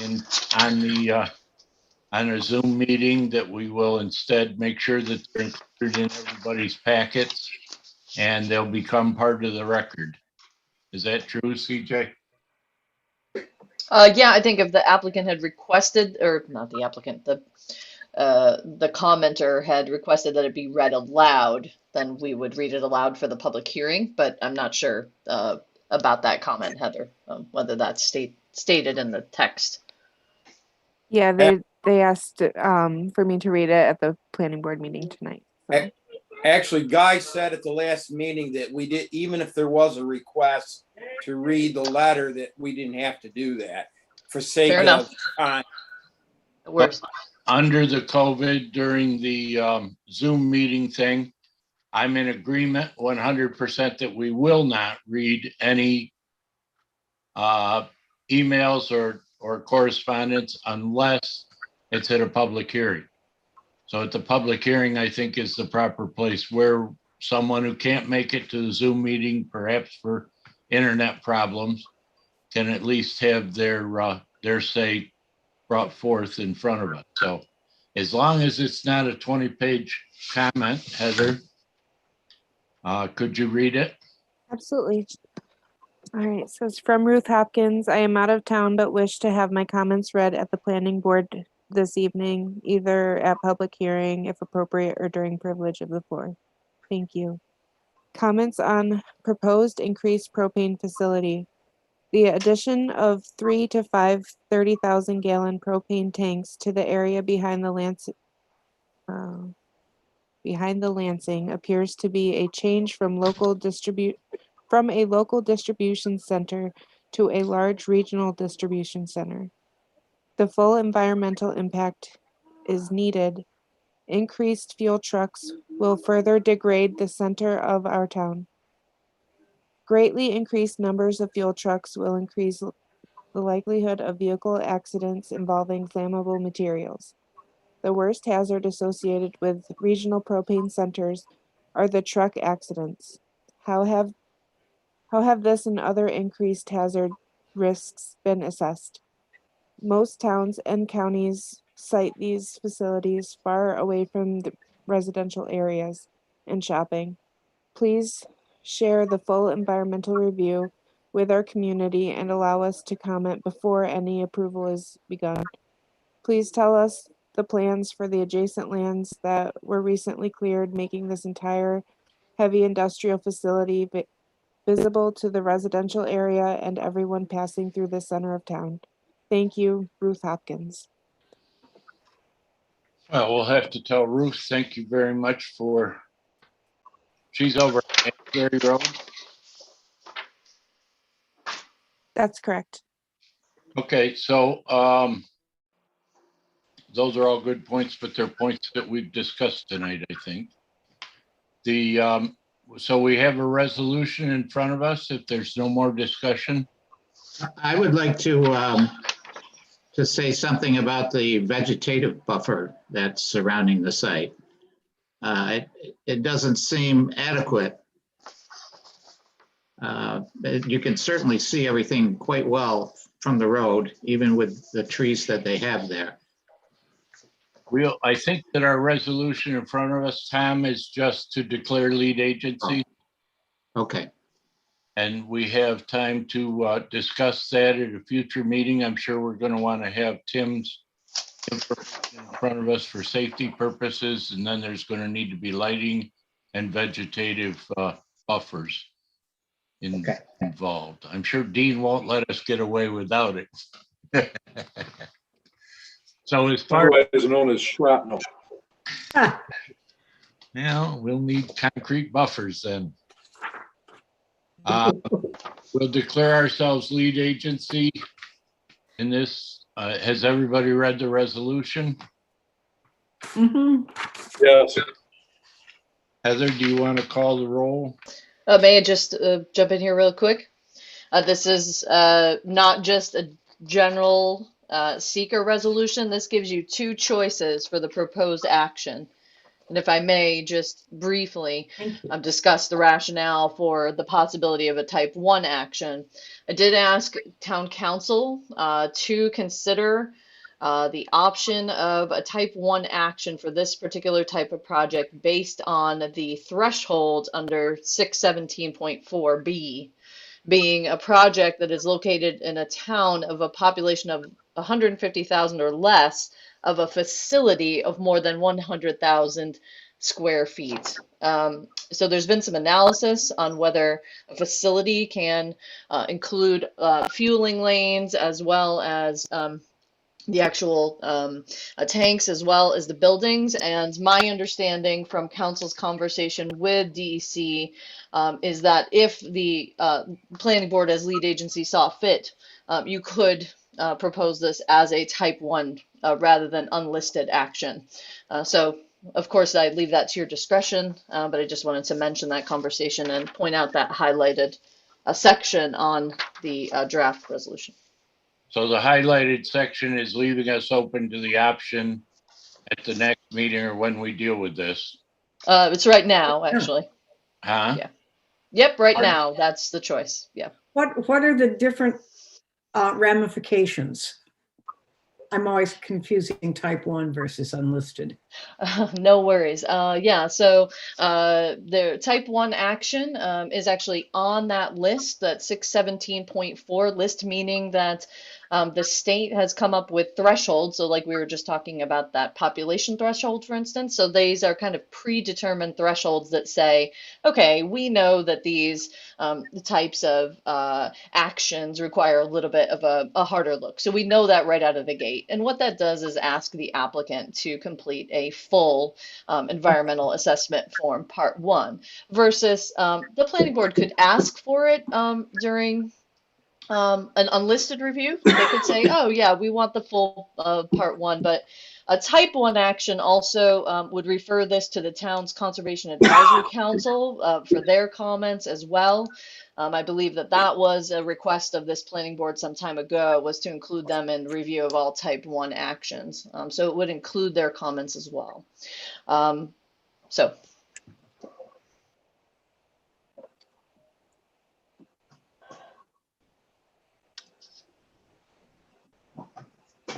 So one of the If we choose an in this, unlisted action, we can still require the full part 1, right?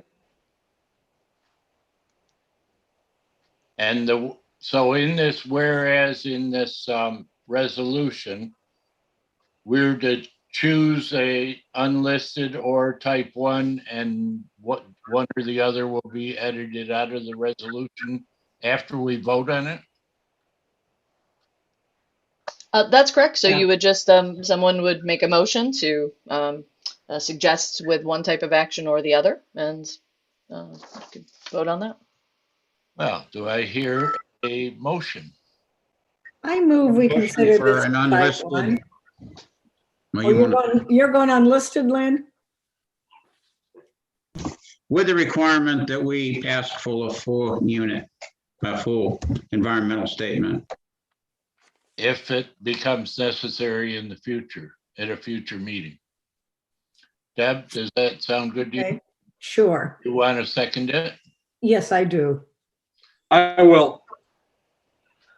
Larry, Well, I did. You're too late, Larry. Deb beat you. I Oh, is think that Larry? just a little bit. All right, Heather, do you want to read the roll? Sure. Tom, Yes. Lynn, Yes. Al, Yes. Larry, Yes. Dean, Yes. Deb, Yes. and Jerry. Yes.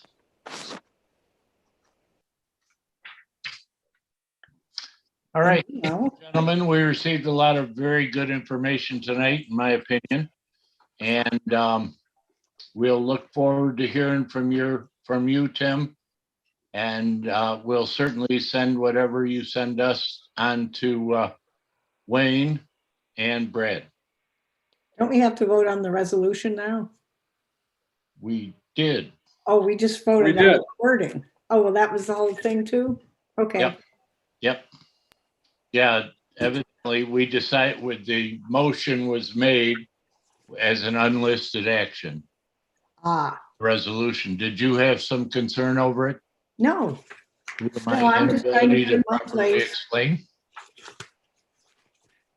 Stop. Okay, thank you very much, gentlemen. We'll go on to the next issue on the agenda. All right, thank you. Everybody have a good night and stay safe. Thank you. Thanks. We'll do our best. All right. The next one is the Dollar General store. Real quick, I don't think we closed the public hearing. Oh, that's right. Good. Move that we close the point. public hearing. Second. Second. I knew there was something we needed to do. All in favor? Aye. I, Opposed? Abstain? Thank you very much. Now the Dollar General store out in North Lansing.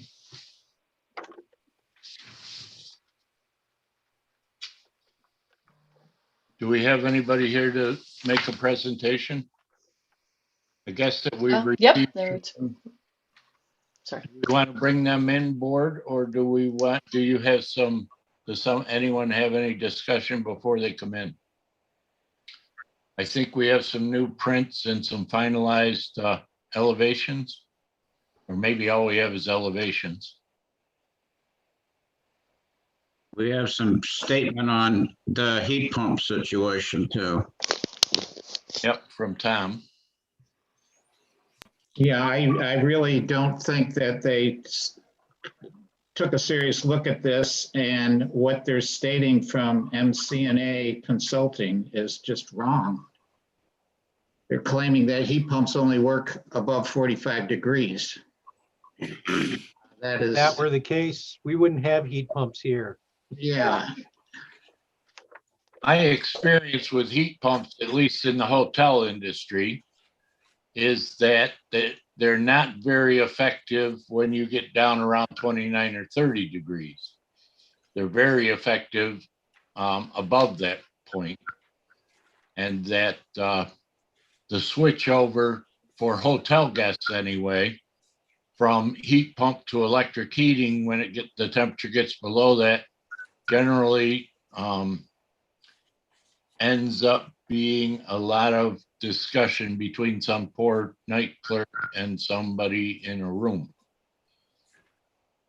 has anyone ever stayed in a hotel room where the heating works really well? Yes. If you stay in mine, they work, because Well, yours are much better than where I stay then. There's always something wrong with them. I'm an electrician, so I work on them all the time. Aha. I've got no problem with the heating in the Fairmont hotels. Very good, but Oh. they're of course not one of our brands, so. He stays at the Scottish Inn.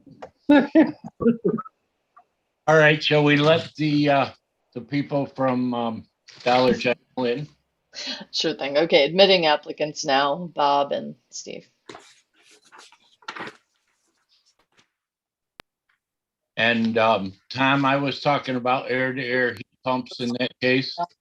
There are Yeah. some that are a lot more efficient. They were.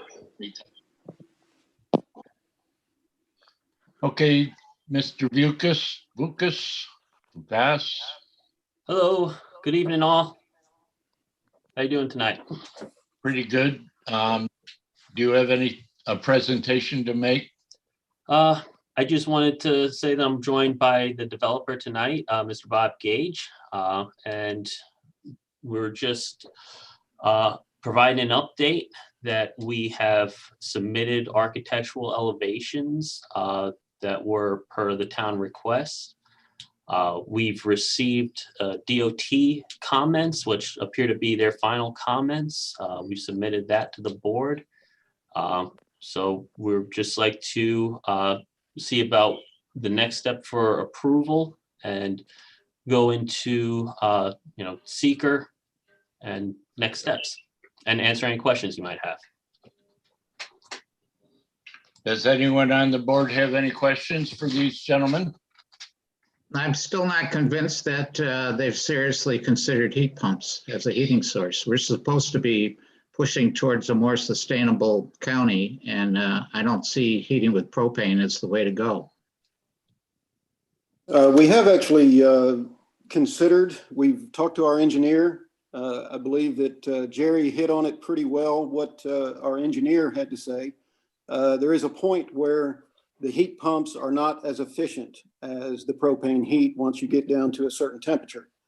With these, the cold temperatures there locally, predominant time of the year, we're going to be using the electric heat subsidies for those heat pumps a lot more than it would be efficient with the propane.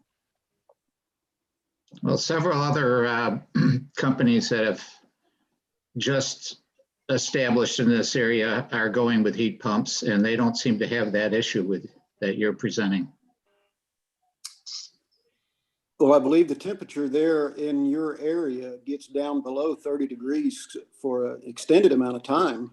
It is a lot more efficient to heat with propane than it would be with electric additives to the heat pumps.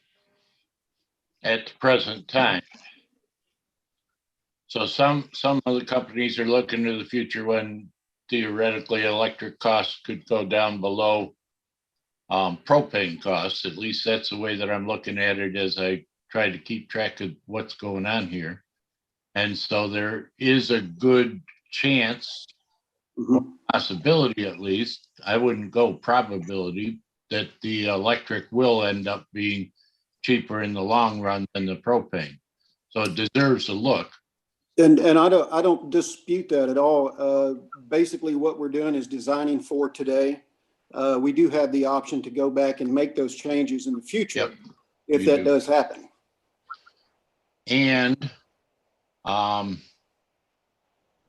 you could throw a bunch of solar panels on top of the thing and help it. It'd be nice if they came up with a heat pump that had propane backup that wasn't outrageously expensive instead of electric backup, but they don't. So far, aren't really available. Yes, sir, I agree. Or natural gas backup would be good. That would work as well. Not out there. Say what, Lair? Not out there. Oh, no. Natural gas isn't going to be a question out there. Not in the whole town, I think, for quite a while. All right, do we have any more comments? Questions from the board? Yeah, you've got an option A and an option B. Is it just the color? Is that what that is? Yes, sir. Essentially, that is the difference. And which one are you going with? Well, I was going to leave that up to you. Personally, I like option B, but I'll let you make that decision on which one you prefer. Board members? I like option B. My opinion, both of them are perfectly acceptable. Yeah, I agree. And you as the owner can, or developer can make your decision unless someone else here has something to say about it. Both of those fit in with the surrounding area. Great. It sounds like the couple of people that did speak up said they preferred option B as well, so that's the one we will go with. Oh, Dean said B? Oh, I missed that, Dean. Anybody else have a comment? Yeah, I'm wondering if the developers install heat pumps on any Dollar Generals that we built. Typically in the cold weather, we don't. In the warmer climates, Texas, New Mexico, we do. And Florida. We don't build in Florida, unfortunately. Oh, you don't? No, sir, we I don't. was going to say there's Dollar Generals down there, of course. Yes, yes.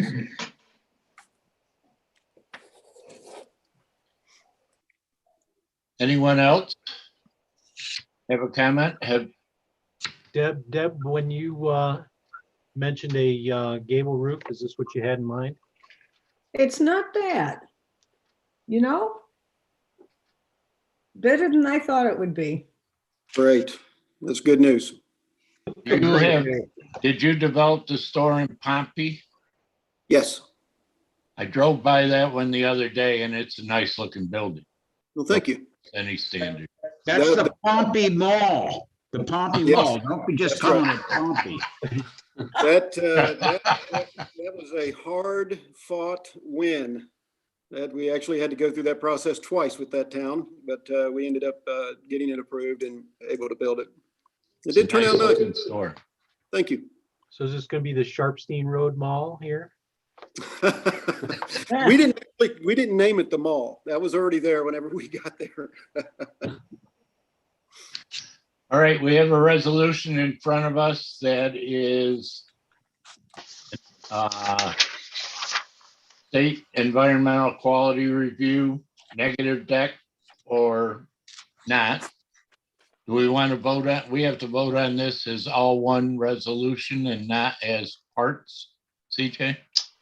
Yeah, just for the board's convenience, just combine them into a single resolution.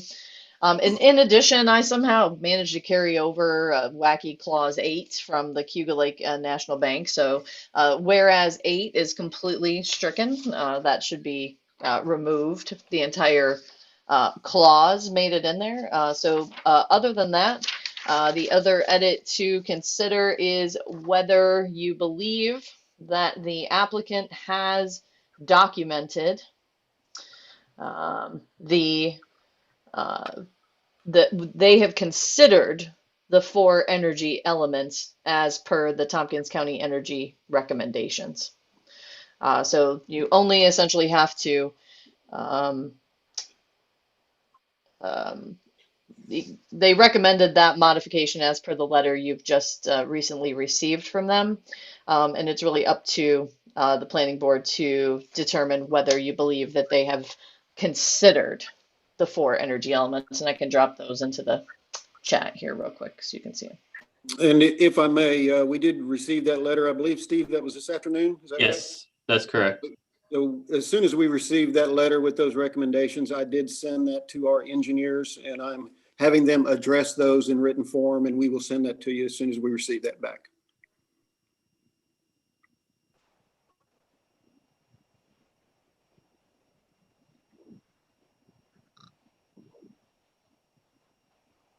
I can't, did everyone hear that? Yes, we did. Sorry, I was reading some of the resolution to try to remind myself of what we're doing. And by the way, every light on this project are LED lights, just for your information. And tunable? Correct. Was this the one that received the comment that the EMC wants 2,700 degrees Kelvin rather than 3,000? They get warmer and warmer every time. Yeah, there was a recommendation, I think, for that. It'd be less than 2,700. That's right. Yes, yes, that's correct.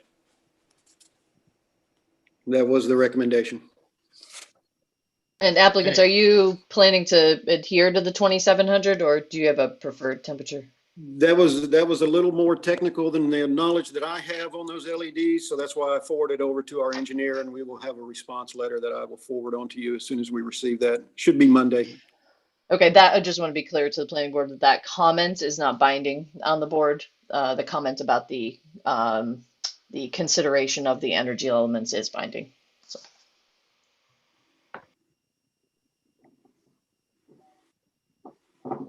So I think that do we have in the resolution something about 3,000 degrees? I don't think so. No. 3,000 degrees was in the original proposal, I believe. Can you confirm that, CJ? I mean, I'm not worried about being below 2,700, but I'd like to be below or at 3,000 or below. That's a good question. We require, dark sky lighting, of course, as a matter of course. But I'll have to check about the lightings.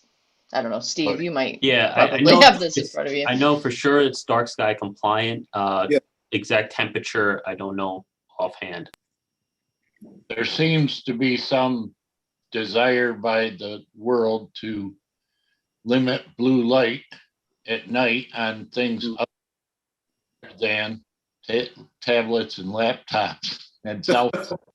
Not 100% sure why it matters when you're out driving around how much blue light you see, but we'd like to stay below 3,000 if we can. I mean, we'd like to stay below 3,000, and I think that was in the original documents. Our original request was maximum of 3,000. So we'd like that to be in the resolution. Okay, so you want to add a dark sky compliance max 3,000 CCT is what I'm hearing, right? Mm-hmm. Okay. Yep, it's added as H. So in looking at the document that you just sent over on the energy recommendations, CJ, I would be looking for a response from the developer before we move ahead, just on a couple things in regards to energy. Certainly one would be the proposed propane heating plant, and what they propose in terms of is it going to be high efficiency, 90+% condensing units, or what's the efficiency going to be on that? And then the other thing, I'm assuming there'll be some heated potable water within the facility for bathroom use and cleaning use. And that might be an area also where the developer would consider using a heat pump water heater. Is there, Dean, is there state and the state building codes, don't they specify the efficiency of the furnaces? Yes. I was going to say, I'm not 100% sure on that. I know that they do require that they are sized appropriately. So they have to, do a manual J for the heating and whatever it is for the AC portion to make sure that they're not oversizing equipment. Right. But I think what I'm saying is maybe if it's complying with the state codes, which are pretty tough these days, isn't that adequate? That's a question. Is that yeah, the state code is a pretty high bar, but that's not to say that it's the be all and end all. Okay. You can put in variable speed equipment that has a low fire and a high fire and that can ramp up and down in between in terms of output. That is certainly more efficient than a unit that just turns on and gives you 100% every time it fires. But in this case, we might be talking about a 20-gallon heater. Well, no, I'm thinking in terms of the heating system as opposed to I meant for the water heater. Okay, guys. Yes. The last time I checked, they didn't require anything higher than 80%, but the standard right now going into residences is to use the for a standard forced air furnace, the benchmark for most installers is 95%. Yep. This is a very energy efficient building. I think that the BEA review basically stated the same, that this building was designed to advanced levels to where they had no recommendations for anything regarding more energy efficient than what we have designed. We are meeting. Well, I guess that's one of our questions. What do you have defined? I can get the specifics for you. I obviously don't have them in front of me, but as far as specifics for the heating units, the water heaters, the water usage, the sewer usage, I can get all of that information for you and get it over to you. I think that mostly has to follow building code. It does. I'm not sure if it's beyond the purview of this board or not to tell people what size water heaters they need. It's a little unusual. We can make suggestions, but I don't think that we should be limiting the ability of the developer based on those items. Am I correct, or is the board completely, what do you say, Norm? Lynn? I agree with you. I mean, there's a thought here to do the best we can and not go over the top. And there are state agencies that are involved in this that are making their feelings known. And I think that that's necessary and it's a good thing. But I don't think that the board wants to be in a position where we're trying to tell people. I mean, we want to make sure that they like the county asks, that the different types of heating systems and water heaters, et cetera, are considered and strongly considered. And as long as we've fulfilled that, I think from the board standpoint, we've fulfilled our duty. I agree. Any other comments?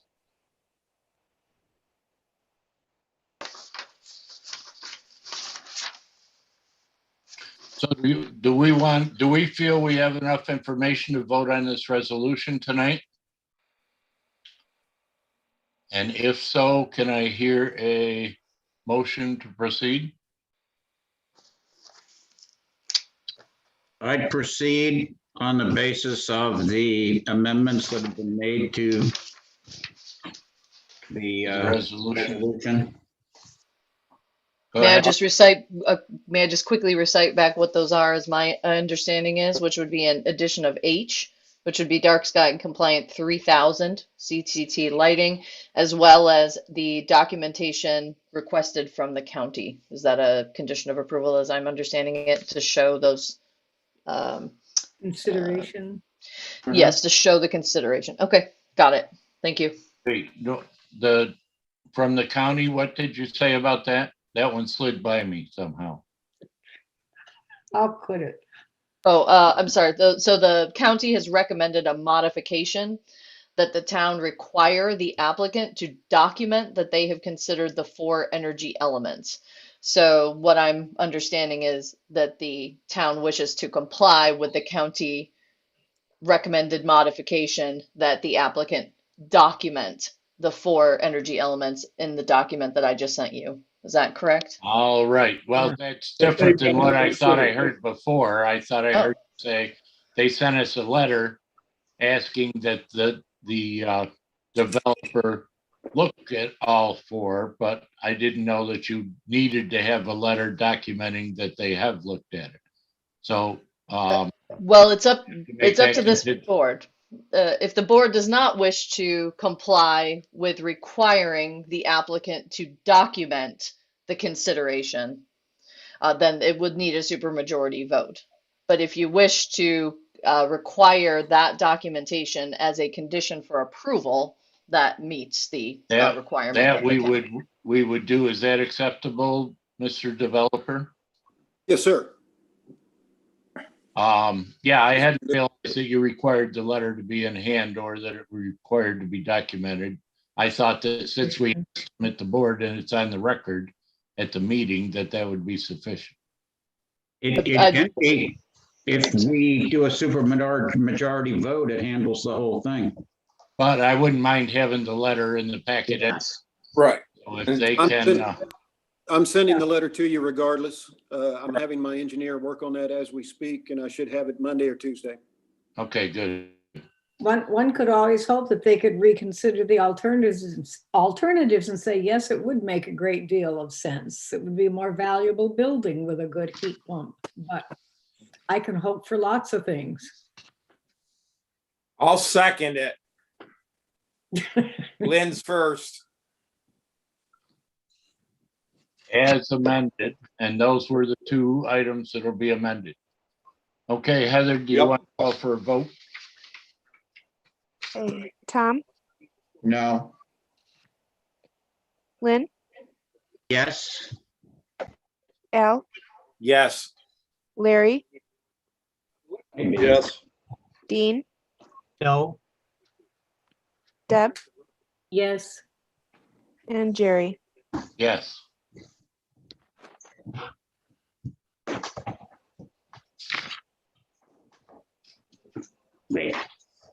All right, thank you very much, gentlemen. Thank you, sir. Thank you. Can you tell us what our next step is here? CJ probably can. Yeah, we'll be coordinating with you regarding the next steps for building permitting and such. And I think you submitted everything for stormwater as far as the SWIP goes. So, Code Enforcement Officer Lynn Day will be following up. Thank you very much. Thanks all. Thank you. Have a great night. Good night. Take care. Good luck. Bye. Thank you. All right, Lake Forest, you brought us a bunch of good ones tonight. Lake Forest Circle. Me. Yeah, you. Deb's in charge. Okay, admitting. There's a word in the English language. It's no. Do we want to admit them first? Or does anyone have any comments about the, as far as I'm concerned, it seems to me that we went through this a couple of times before. Actually, maybe a time or two before I got on the board. Yep. It seems to me that there was something involved there that was in the past. So, are there any clarifications anybody wants to make? Lynn and Larry, you were certainly here for this, probably through all operations. I don't see a lot of changes, but the fact is that they did go over their time limit, and we're holding other people responsible for the rules. I think we have to hold them too. Yep, I agree that we need to be, we granted them an extension once. And I think that was as far as we could go, that everything should be stormwater and the whole thing should be looked at again. So this is for declaration of lead agency, right? Yes, and if I may, just very quickly, I just want to let you know the applicant did express some concern about the new declaration of lead agency and new environmental review. However, the previous action expired, and so that negative declaration expired along with it. Construction was not commenced on the project. They didn't even, I don't think, obviously got final plat approval. And so I did, run it by town council just to say, seeker rules have changed in the interim since the last primary plat, and the stormwater regulations have also been updated. And council concurred with the determination that indeed a new declaration of lead agency would be prudent for this board to do that. So. And I think that only makes sense. I mean, common sense that if you're going to have a deadline on a project or on an approval, that it's kind of meaningless to call it a deadline if there's not a way that you can overrun it and not have to start over. So I think in this case I think most of the work's already been done. And we've already seen a lot of it, and we've already approved a lot of it, so it should be relatively quick and easy, but we certainly have to start over from the beginning. I move we accept the resolution declaring lead agency. Second, Heather, would you like to read the roll, or do we want to bring the developer in first to talk to him? We can declare lead Our agent. only action, Come in. that's our only action tonight, right? Yep, unless you'd like to hear from him with some information. We got a lot of paper in this packet. But it's getting late. Heather, could you read the roll, please? Sure. Tom, Yes. Lynn, Yes. Al, Yes. Dean, Yes. Deb, yes. Larry, Yes. and Jerry. Yes. All right.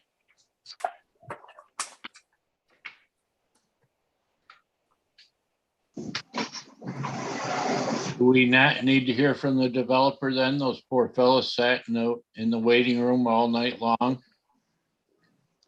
Both the owner and applicant are here. If you'd like to admit them, that's really Yeah. up to you. Let's I'd like hear to what hear. they have to say quickly. Yeah. Okay, admitting.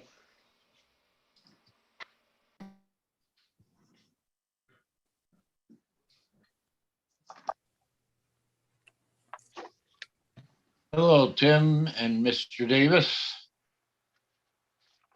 We have voted, I assume you saw it, and maybe the delay is not so great that you couldn't. We did. So we've declared lead agency. Again, I hope you understand where we're coming from, but deadlines have to have Yep. some end, or else things can run on forever. So we're willing to look at this again. And actually, I look forward to it because I think it's kind of a nice project. Although that whole UNA thing, I'd like to see again.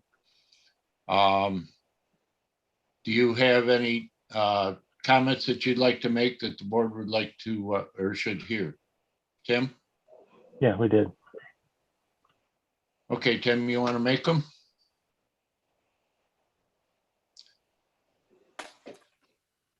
Tim, do you have comments that you want to make? Yeah, I'm having trouble with my sound, guys. So hang on Okay. a second.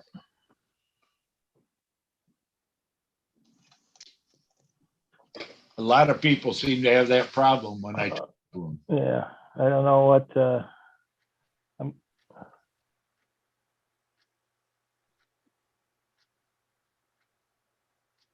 No, I trust your guys' judgment. I'm trying now. I don't know if you can hear me or not, but I'm having trouble with my sound. Yep. Good. We Okay. hear you fine. Yeah, I just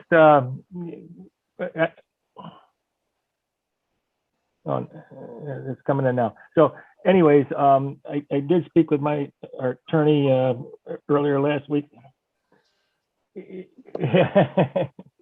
I don't know what it is. I shut everything off but this, and maybe I have to reconnect or something. But no, I trust what you guys are saying and doing. I understand. You've had advice of the council. So, whatever it is, and I just hope you guys help us and try to get this done as expeditiously as we possible. So, appreciate it. Are you ready to start construction? Well, we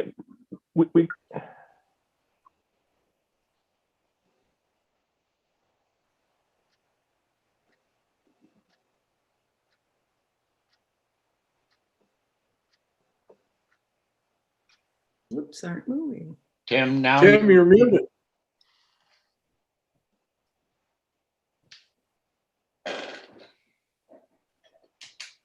there you go. Yeah, I just I'm hearing myself talk what I just said about 2 minutes ago. So Turn off YouTube. yeah, I'm You got trying to, YouTube but on? I don't see where it is a problem. So yeah. Anyways, yeah, we're ready to get going, and we're just waiting for comments back from Dottie on the on what we submitted here a couple of months ago, and I don't know. Oh, no, Well, I mean, says I'm not, so. what we discussed, we've set this project up and approved it, and then we approved an extension.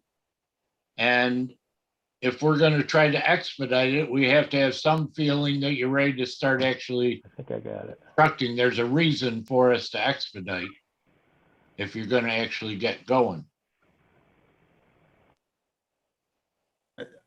Floyd Davis here. We would like to move forward as soon as possible. I believe at this point, the drawings that were revised about a year ago have gone to TG Miller. And so I think the next step is to try to get some word back from TG Miller on the drawings.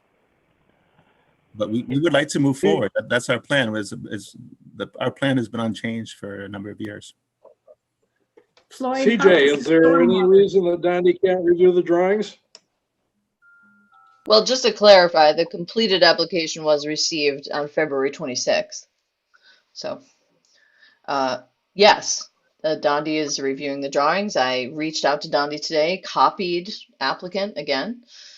So, I don't mean to be, impinging any progress here, but Great, thank you we're very much. certainly moving the project forward as fast as. Well, I don't want to be in a receive the position submittals. where we try to jump through hoops and expedite the project simply because we've seen it for quite a while here, if you're not going to do anything about it for, this year anyway. If we can, we would like to move forward this year, but. Okay, good. At this point, we'll. Very good. Then we will see where we can get on it this time as soon as we get information back from Dondi, and as soon as we can get information back from you once we get a little further in the project and we know what we're talking about. But right now we've voted to be lead agency, and we'll take it from there. Great, thank you very much. Thank you, Floyd. Have a good night, the rest of the night, what there is left of it. You too now. Till next time. Yeah. So next is the Wilson Road subdivision. Yes, so applicant indicated that they were going to plan to call in. So I don't see anyone in the waiting room, and I put these, I spoke with Jerry about this. The agenda items were back to back because I believe Tim Buell is project applicant on behalf of Mr. Janvrin, who's the current owner, but I seem to have lost Tim somewhere. I don't know where he went. Tim is having internet problems. May I say something? Well, let me ask you a question. You and Lynn, I don't know who else might have been here when, didn't these guys come up to subdivide 3 properties or 1 property into 3? And we had a concern time that they were going to up and they were trying to stay under a limit. The people that owned it at the time came forward with a proposal, and the statement was made to them that they had to submit a stormwater plan for the entire piece of property. Right. And since they didn't know where the boundaries were going to break, they claimed they couldn't make a stormwater plan like that. And everything kind of died on the vine. I guess they sold the property to somebody else. But did we give them permission to split that 1 property into 3? Or there's something in my head that said that happened, but the older I get, the less I trust that stuff that goes around in my head. We gotta have that in minutes someplace, or I don't think we proceeded in that direction. I feel like what Larry is saying. Yeah, just to briefly recap for the planning board, there was a previously proposed subdivision reviewed by this board in February of 2014. Last April, you did a declaration of lead agency. So the reason it's back again is because the applicant says they're interested in reinvigorating the application. And it's been pretty much a year since it was last reviewed. So I thought it prudent to declare lead agency again because no action has been taken. We haven't reviewed any submittals. Yeah. The prints so- that we have, CJ, are from a year ago, or are these? These I believe are new. And applicant actually it looks like they just showed up. I emailed him and said, hey, we're talking about your This project. says January 22nd to 2020. That was just last year. So are these Early. drawings from a year ago? I believe that the subdivision plat is maybe from, let's see here. Looks like this plat was from, January 2020 from Reagan, but the updated submittals relative to the stormwater are from Tim Buell. October 2020. Yeah, there you go. Oh, there's Tim. Okay, so Tim and the applicant are here if you wish to speak with both the applicant and the owner are here. Well, I'd make a resolution. I'd put forth the resolution that we be declared lead agency. I'll second it.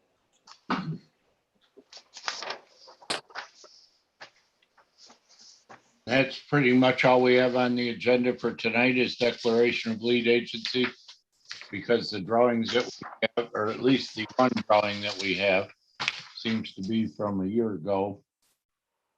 Maybe nothing's changed, but we have nothing to say about that. So, Heather, do you want to call the roll?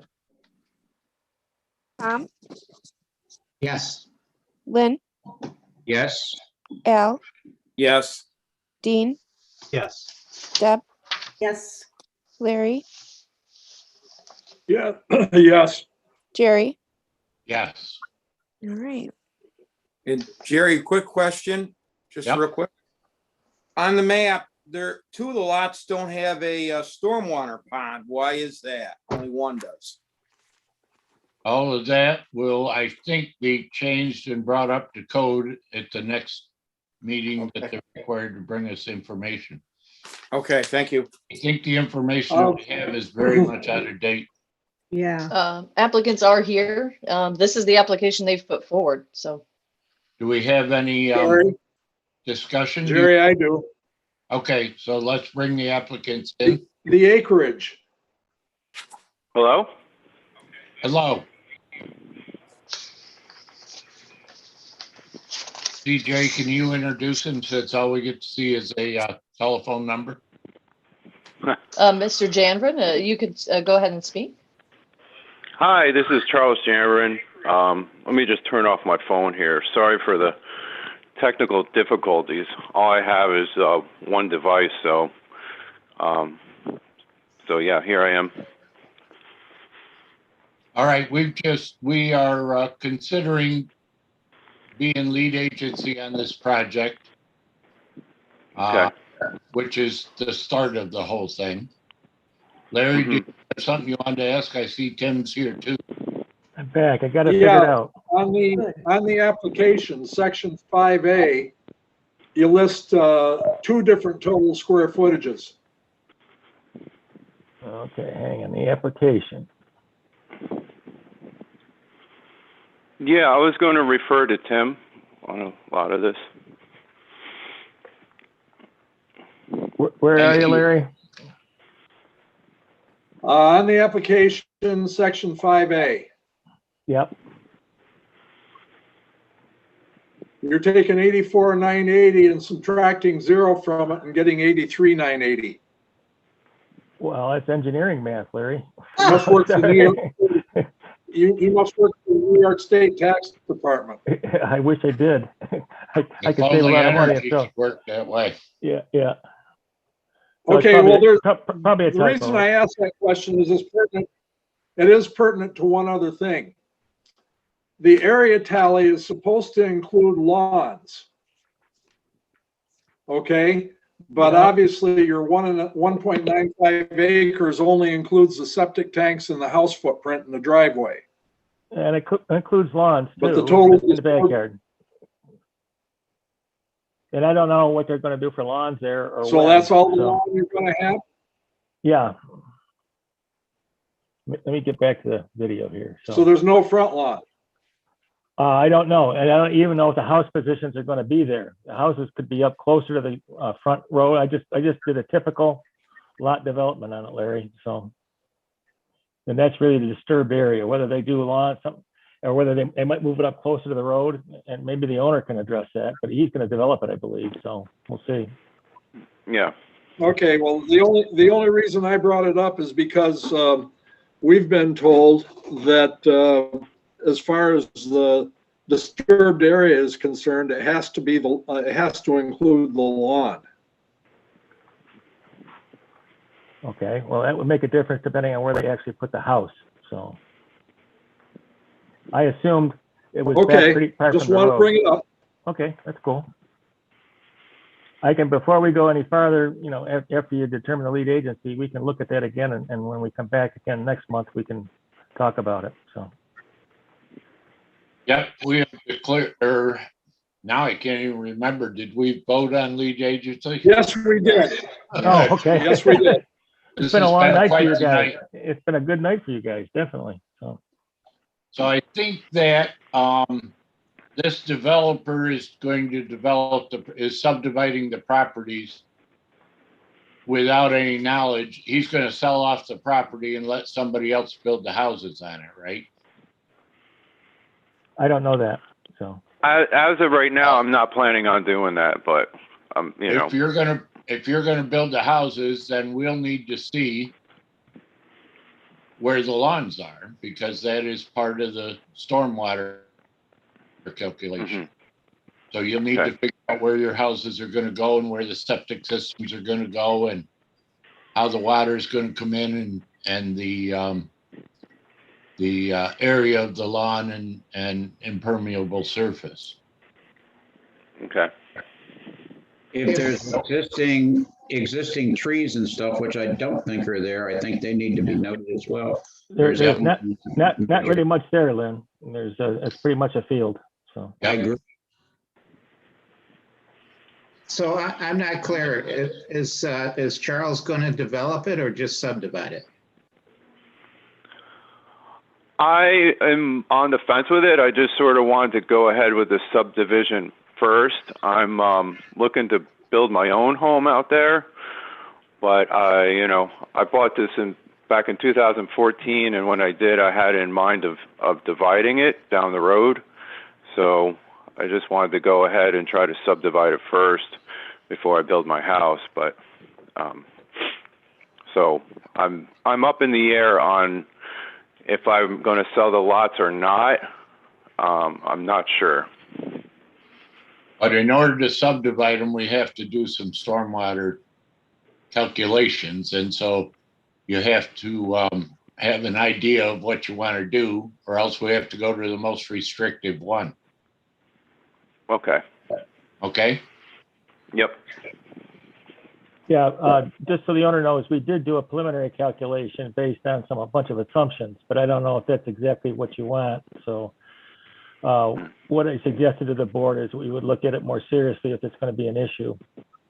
And then it can give you a final calculation, which has the houses in their proper position as he wants them, and it'll show the driveways and the pavements and the septic systems and lawns. So Yes. I mean, Jerry, one other I would assume that most of the land around the house is going, in this kind of situation, is going to end up being lawn. yeah, and we showed that. I don't know if you guys saw the red outline I did for where the disturbed area would be. It included more than the driveway and a house and a septic system, so quite a bit more. Okay. Actually. Well, we'll see that when you come back in front of us with the solid prints, solid design. Al, did you have something you wanted to say? Just, I think last time there was also concern about the agricultural, the drainage, the tiling on that field. Lynn or Larry, do you remember talking about that? Yep. I do remember talking about it, but we really don't know where those pipes are and, how much entertainment they're going to give. I mean, in other subdivisions, they've been a real treat.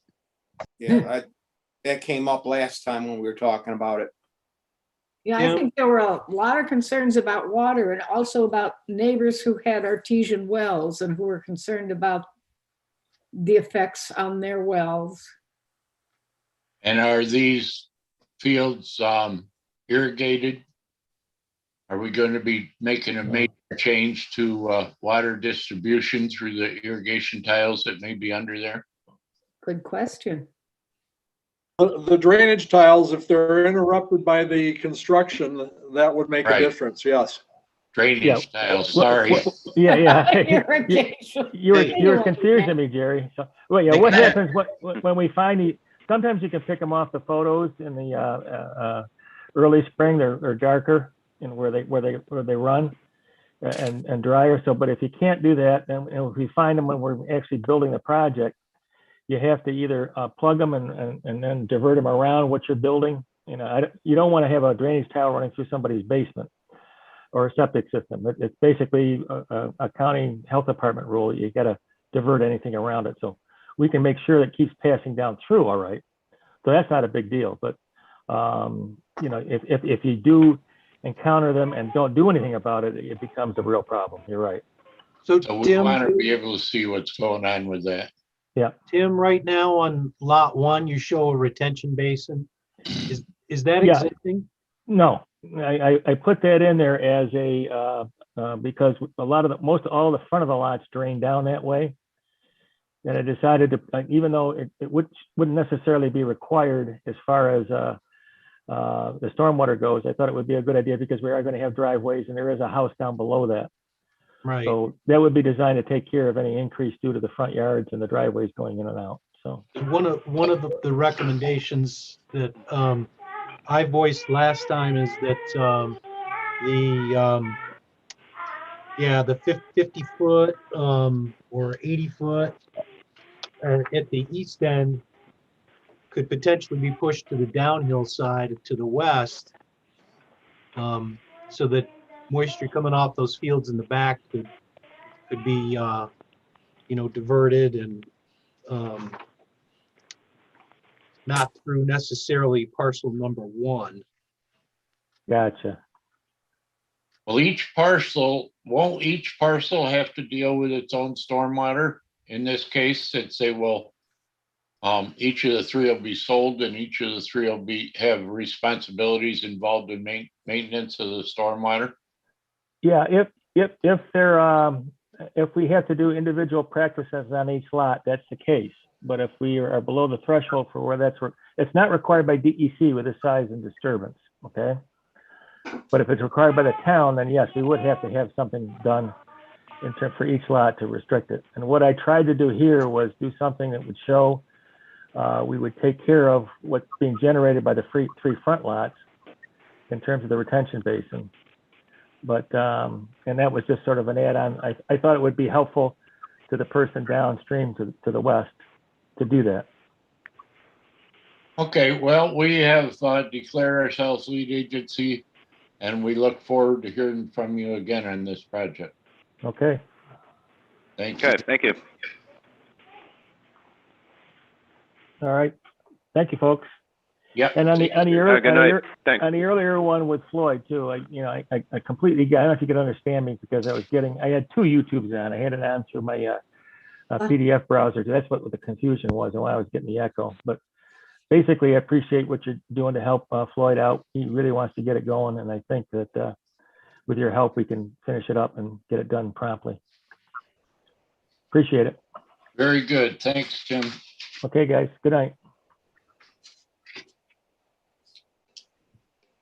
So a declaration, so the next project is also a declaration of lead agency for the Waza Turf Field and Finger Lakes Activity Center. I'd move the resolution for lead agency. Second. Heather, do you want to call the roll? Are there any comments? Not about lead agency. Heather, you want to call the roll? Okay.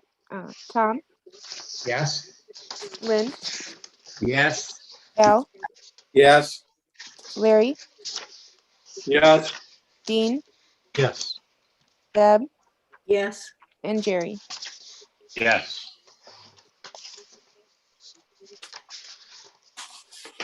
All right. Dean. Is the developer here, CJ? Do they want to make some comments or were they interested? Applicants are here. Yeah, and they've been waiting, so the whole time. Let's bring them in and we can ask them questions if there's anything we'd like to know. This is a pretty detailed packet for this point in the job.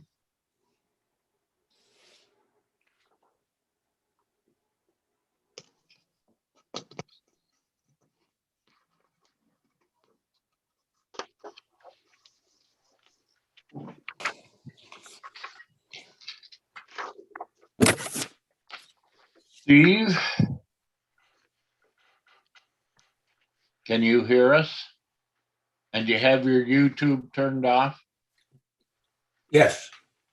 Okay. And Jocelyn?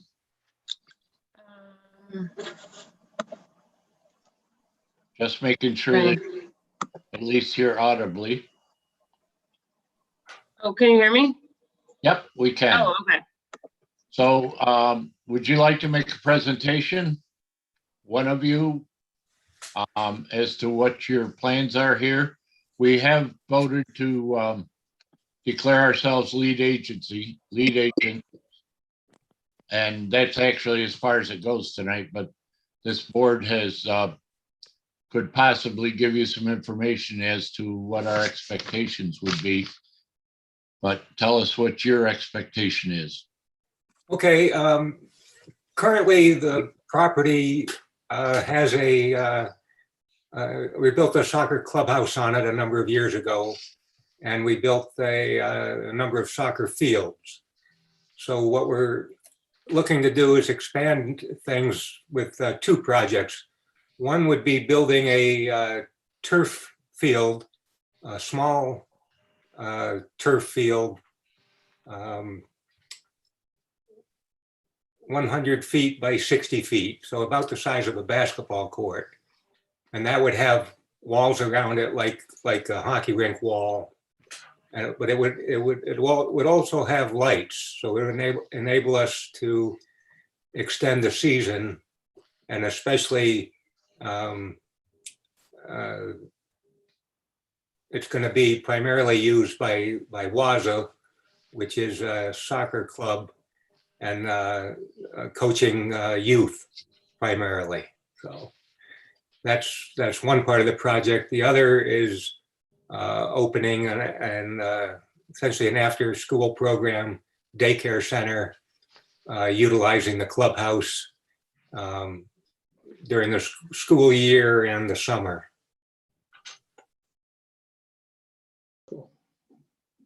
So everyone in the daycare facility will become a soccer player? You're trying to get the next generation, aren't you? You can always hope. Yeah.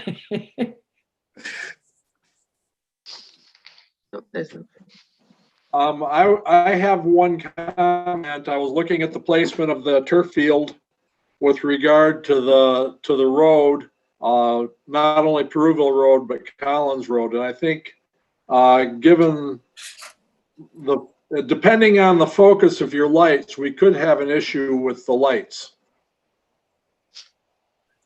Well, I guess the best answer I can give is we're buying essentially a kit from a company that is installing these all over the country, and they've dealt with zoning requirements, and I don't understand the lighting well enough, but they say that it primarily shines on the field and it's very dark outside of the field. And they, well, that's what we would hope for, but with the positioning you show on the field, the two lights on the north side of the field could potentially shine on vehicles trying to come out of Collins Road, and not knowing the exact height, not knowing the specifications of your lighting, That's why I'm bringing it up now, because, you know, packages don't always take terrain into account. Okay. Well, look, I know the lights would be 18 feet high. In the packet, I put some of the information the company had sent about the lighting, but I didn't have them join the meeting today. They certainly could in the future. They would be the best ones to ask, or I can get information from them specifically that might be able to answer your questions better. Well, one thing that would be helpful is to know where the tops of the lights would be compared to the elevation of the ground at the road. Okay. And then Steve, also, according with the lighting, the properties to the west, is there trees? Is there screening along the west line there that would hide some of that? There are some trees, sort of like a hedgerow, not at the, some more than others. I know I've talked to Ross Benson, who owns both High Gear and one of the properties there, and he's been very supportive of the fields. I haven't heard back from him yet about this turf field yet. But Well, I'm assuming that High Gear is, there's no employees there typically most of the time after dark. I don't think so. Much of the year. But there's two residential properties to the north of High Gear, along that west line. Yeah, Ross Benson, the owner of High Gear, is one of those properties. Okay. And then I think the third property up is Stephanie Zarilli, who's said she's supportive of the project. Okay. And there's another house there at the southeast corner of Collins and Peruville as well. But it faces west across Collins Road.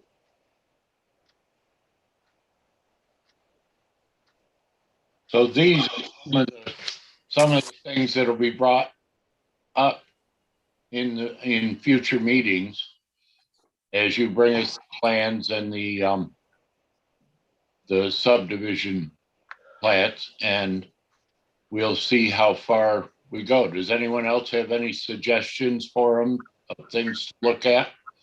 Lighting is a big one. We don't want people getting blinded when they drive down the road. Traffic, are there traffic considerations?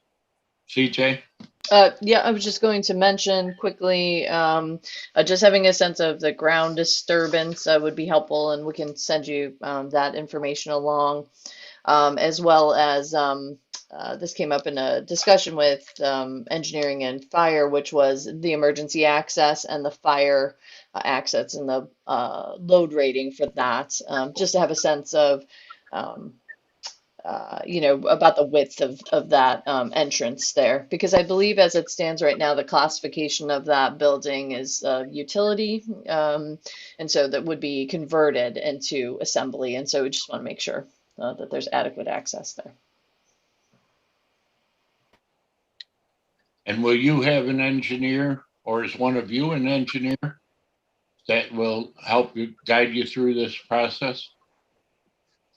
I am an engineer, but not the kind that would help with this project.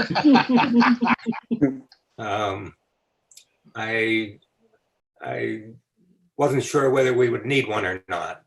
Well, I think most of us can agree that this is a great thing that we'd like to see in the town of Lansing, and we'll do whatever we can to help through it. But there are a lot of regulations with the size of your project as to stormwater and what you're going to do with it. And when you start putting in impenetrable surface or impervious surfaces in, how that's going to work, and fire egress, entrance, and traffic control.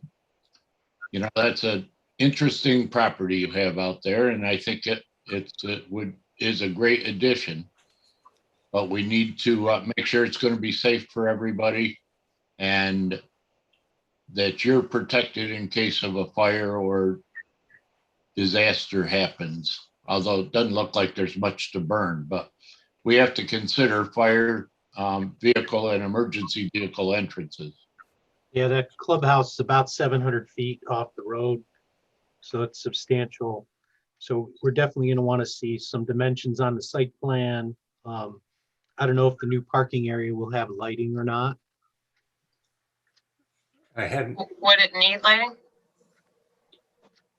I don't necessarily think so, but I don't. Well, if you're going to have games at night, so you have lighting on the field, you'll need to provide some lighting for protection, people getting back to their vehicles, et cetera, et cetera.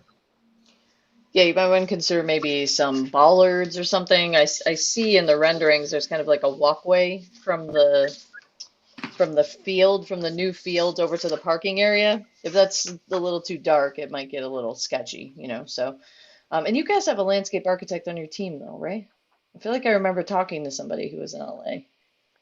My father-in-law helps with the lighting. And hi, folks. I'm Lamar Peters. I'm the guy that runs the actual soccer organization. I got a question. Part of Urban Soccer Park, who's putting this whole field together,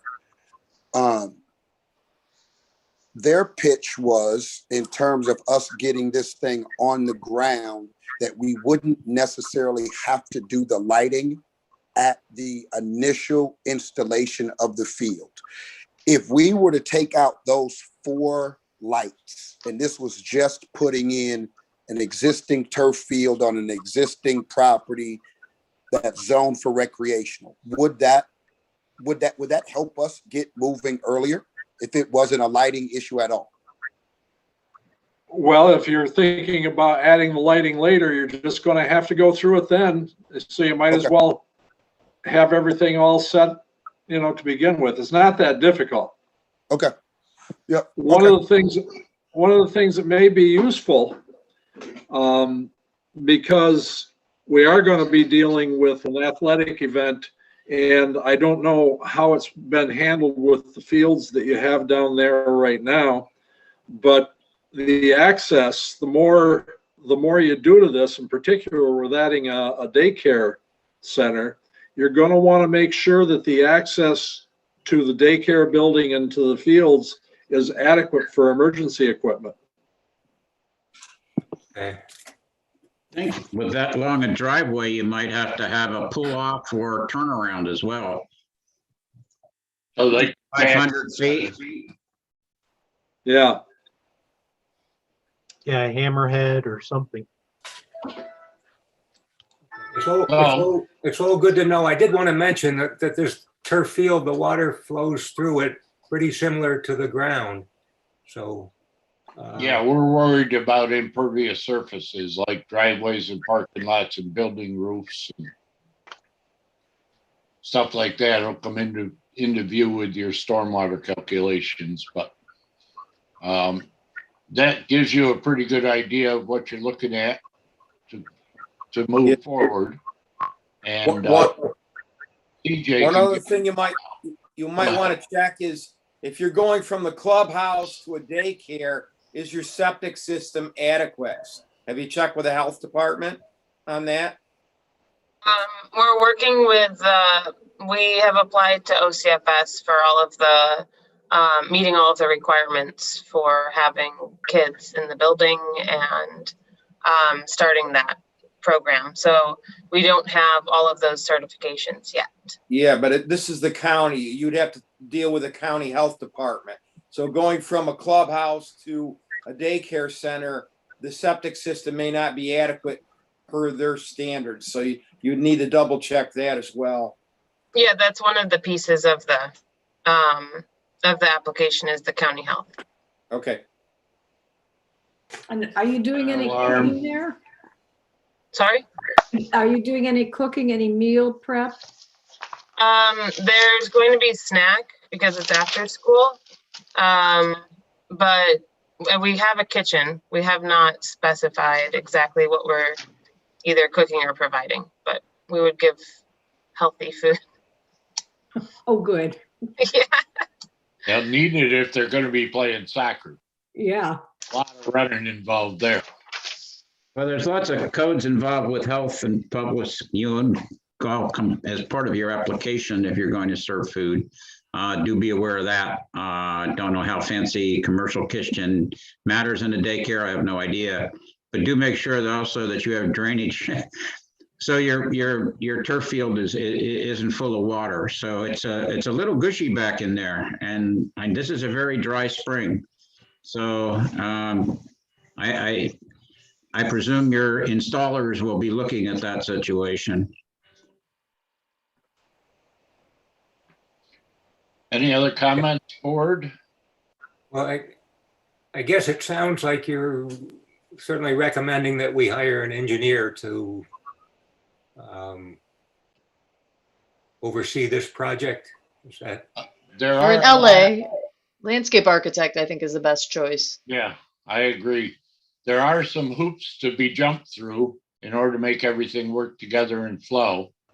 And landscape architect in this situation probably is a good guy, or an engineer can certainly do the trick. Or you're going to have a learning curve here.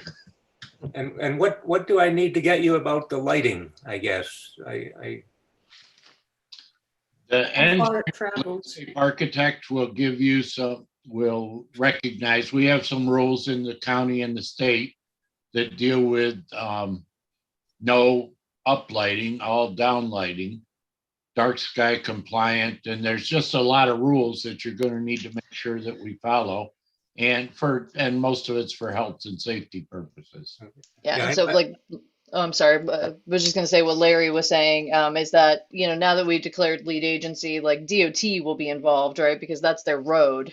So if they think that there's going to be some kind of glare coming off of the project, like they're not going to be wild about that. So. And how much traffic's going to be in and out, and how we're going to make sure that you have enough parking spaces so we don't end up with people parking on the road. Those are just details that we are required to look at and make sure that it's not going to impact the public that is so foolish they don't show up to your games. Well, actually, CJ, the road that's going to be most heavily affected by the glare would be Collins Road, which is the town road. Sure, absolutely. And of course, the highway department will have something to say about this. And they've already at least gotten a look at the project. They submitted at the end of last month. So we did just do an initial review, but the curb cut, as it were, is definitely on the state highway. So. Yep.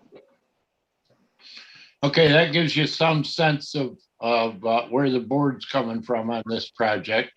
I think that most of us are in favor of it as an idea. We'd love to see everyone have the opportunity to play soccer. And for snacks. And especially the kids. And daycare is certainly necessary these days, and probably going to get more so. So thank you very much for coming. We appreciate it. And we hope to work together with you to make this a reality. Great. Yeah, thank you. Well, thank you for your time. Thanks. Enjoy the evening. Have a good night. Thanks, folks. Thank you. Thank you. Good night. Take care.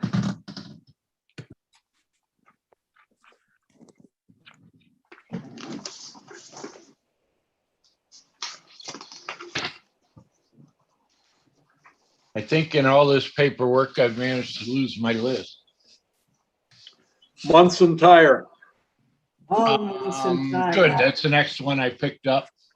I tried to put them in order, so even if I mess up, I can act like I didn't. I move we declare lead agency. Second. And we require a vote? No. Yeah, this is a resolution. Yeah. Heather, do you want to read the roll? Okay. Any discussion? I should ask that before we vote. Heather? Tom, Yes. Lynn, Yes. Al, Yes. Larry, Yes. Dean, Yes. Deb, Yes. and Jerry. Yes. Do we need to hear from the developers or the owner? Are they here? Yep, applicant is here. Hold just a moment and admit them. I think this is fairly straightforward. Yes. Al? Yes. Larry? Turn off your YouTube. Yes. Yes. Because Thank we you. already heard all that once.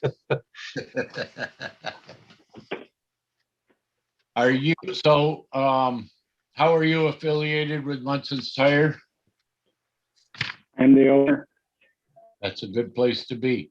Do you have any information you'd like to give us? Nothing, I guess, from what I gather was I'm trying to put the same type of building on the back of it, a pole barn, same exact size as what we have, a couple feet taller, so we can take some of the bigger trucks that we have that we can't accommodate now. So same color, same size, a couple feet taller, same structure. Really, I mean, it's a pole barn construction, so nothing really different than what's there, except obviously bigger. Does the board have any questions to ask? I assume you are. Is that true? Is your name Mitch? It is Mitch, yep. Okay. Mitch Munson. So, Larry, did you have something you wanted to ask Mitch?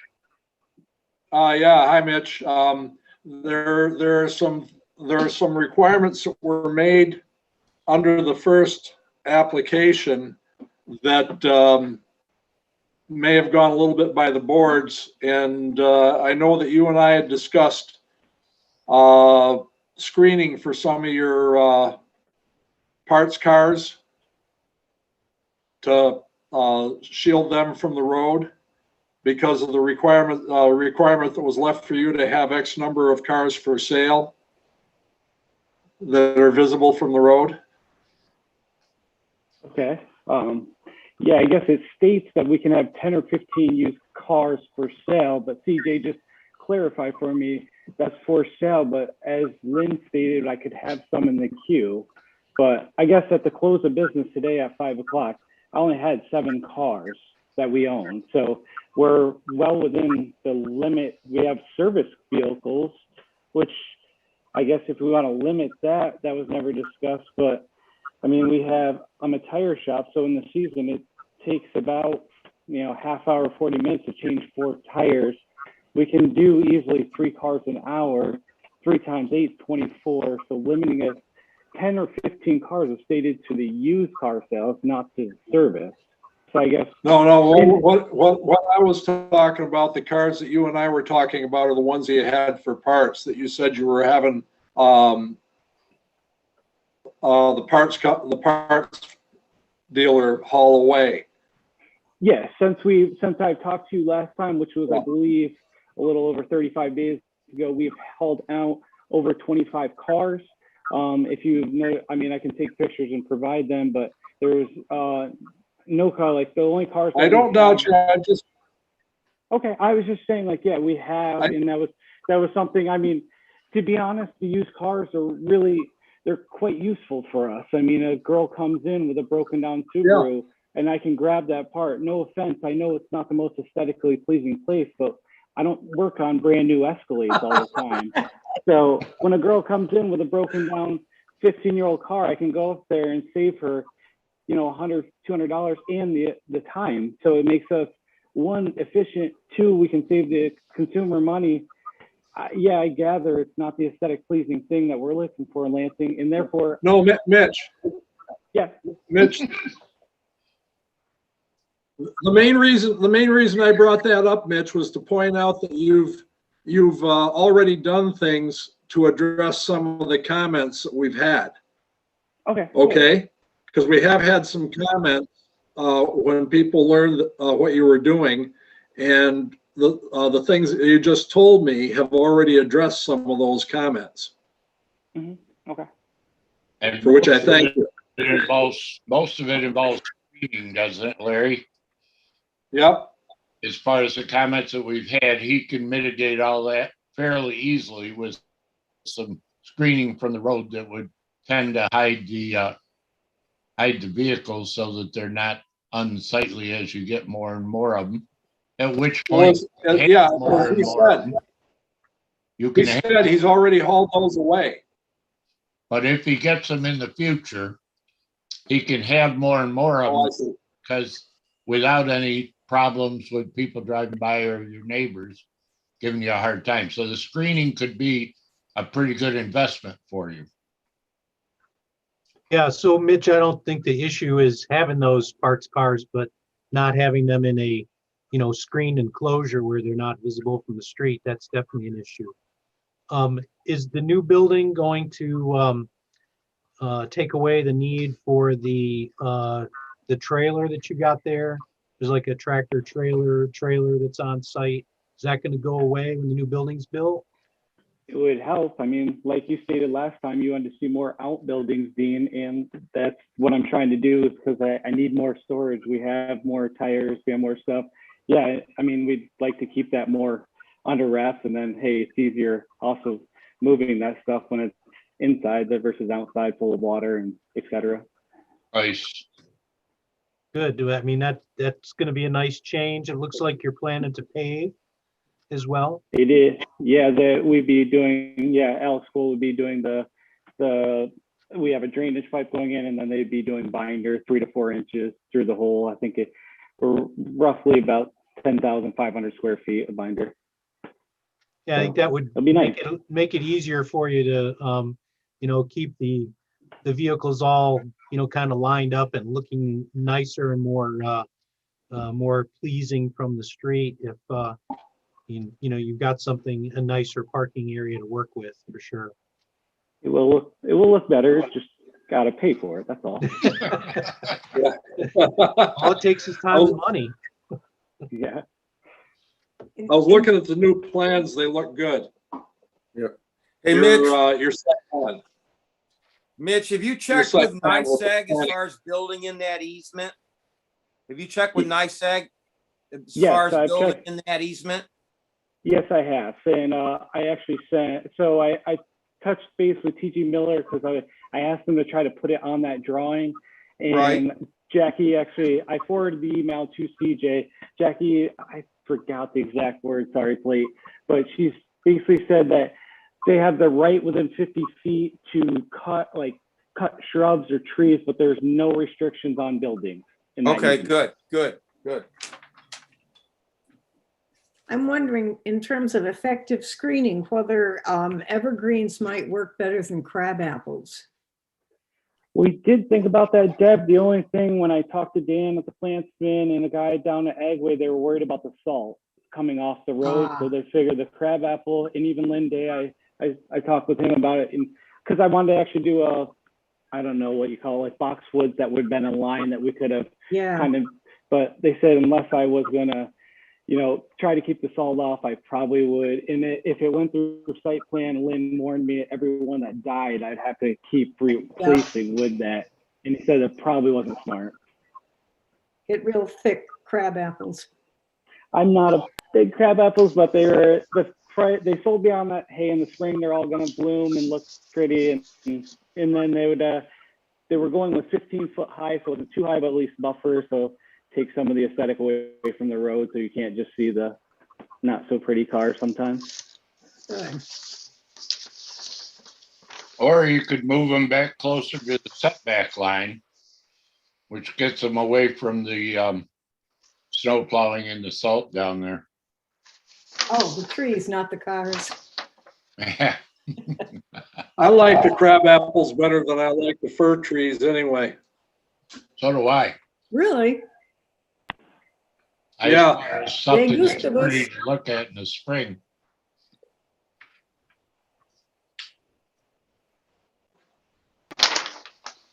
Anybody else have any more suggestions for Mitch?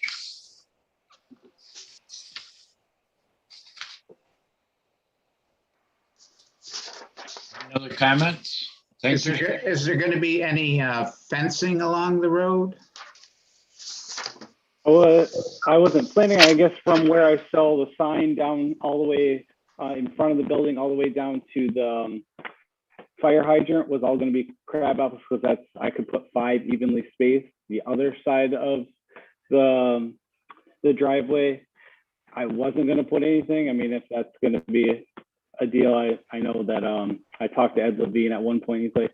He mentioned the storage or the sheds down where across from Rogues Harbor, and he said how he'd really like the fence there, which if that was a game changer, I could, I guess, if it was going to define it more, I would. But no, at this time, I guess, Tom, I didn't have any plans for a fence. And Mitch, lighting, did we talk about that at all? Outdoor lighting? Outdoor lighting, I would love to do some parking lot lighting as over the last few months, I've had a lot of individuals testing the integrity of our door handles more and more on the lot. But yeah, only last 4 weeks we've had the cops in there 4 times, but neither here nor there. Lighting right now, Al, there's only going to be 2 additional lights on the addition. So I don't want to put anything on the back to affect the neighbors. So I'm just going to keep it out towards the lot and that. So it's similar lighting to what we have. So it's just downward, kind of lighting up the building. Okay. Yeah, we do have a requirement for dark sky compliance, but you can get that information from Lynn. Mm-hmm. We talked about that. Okay. All right. Thank you very much, Mitch. We appreciate your waiting through this long meeting. Thanks, guys. Have a good night. You too. And CJ will let you know what you have to do from now on the next step. Okay. Sounds good. Have a good night, guys. Thanks. Thank you. See you, Mitch. Did we ever vote on the meeting minutes from? Yes. Yes. You did? How did I get that one? Yep. That's the end of my list, I think. That's the end of my piles here. Let's not get personal. Anything?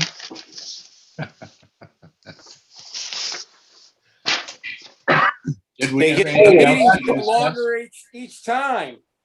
I know. Well, I got a feeling, judging by the things that we declared these agents on tonight, it could get worse in the future. Oh. That we've got to do some fast tracking on zoning for overlay districts. So we're going to be pretty busy. Yeah. Is there anything else that I think maybe eight items like that is more than enough for one night. Yeah.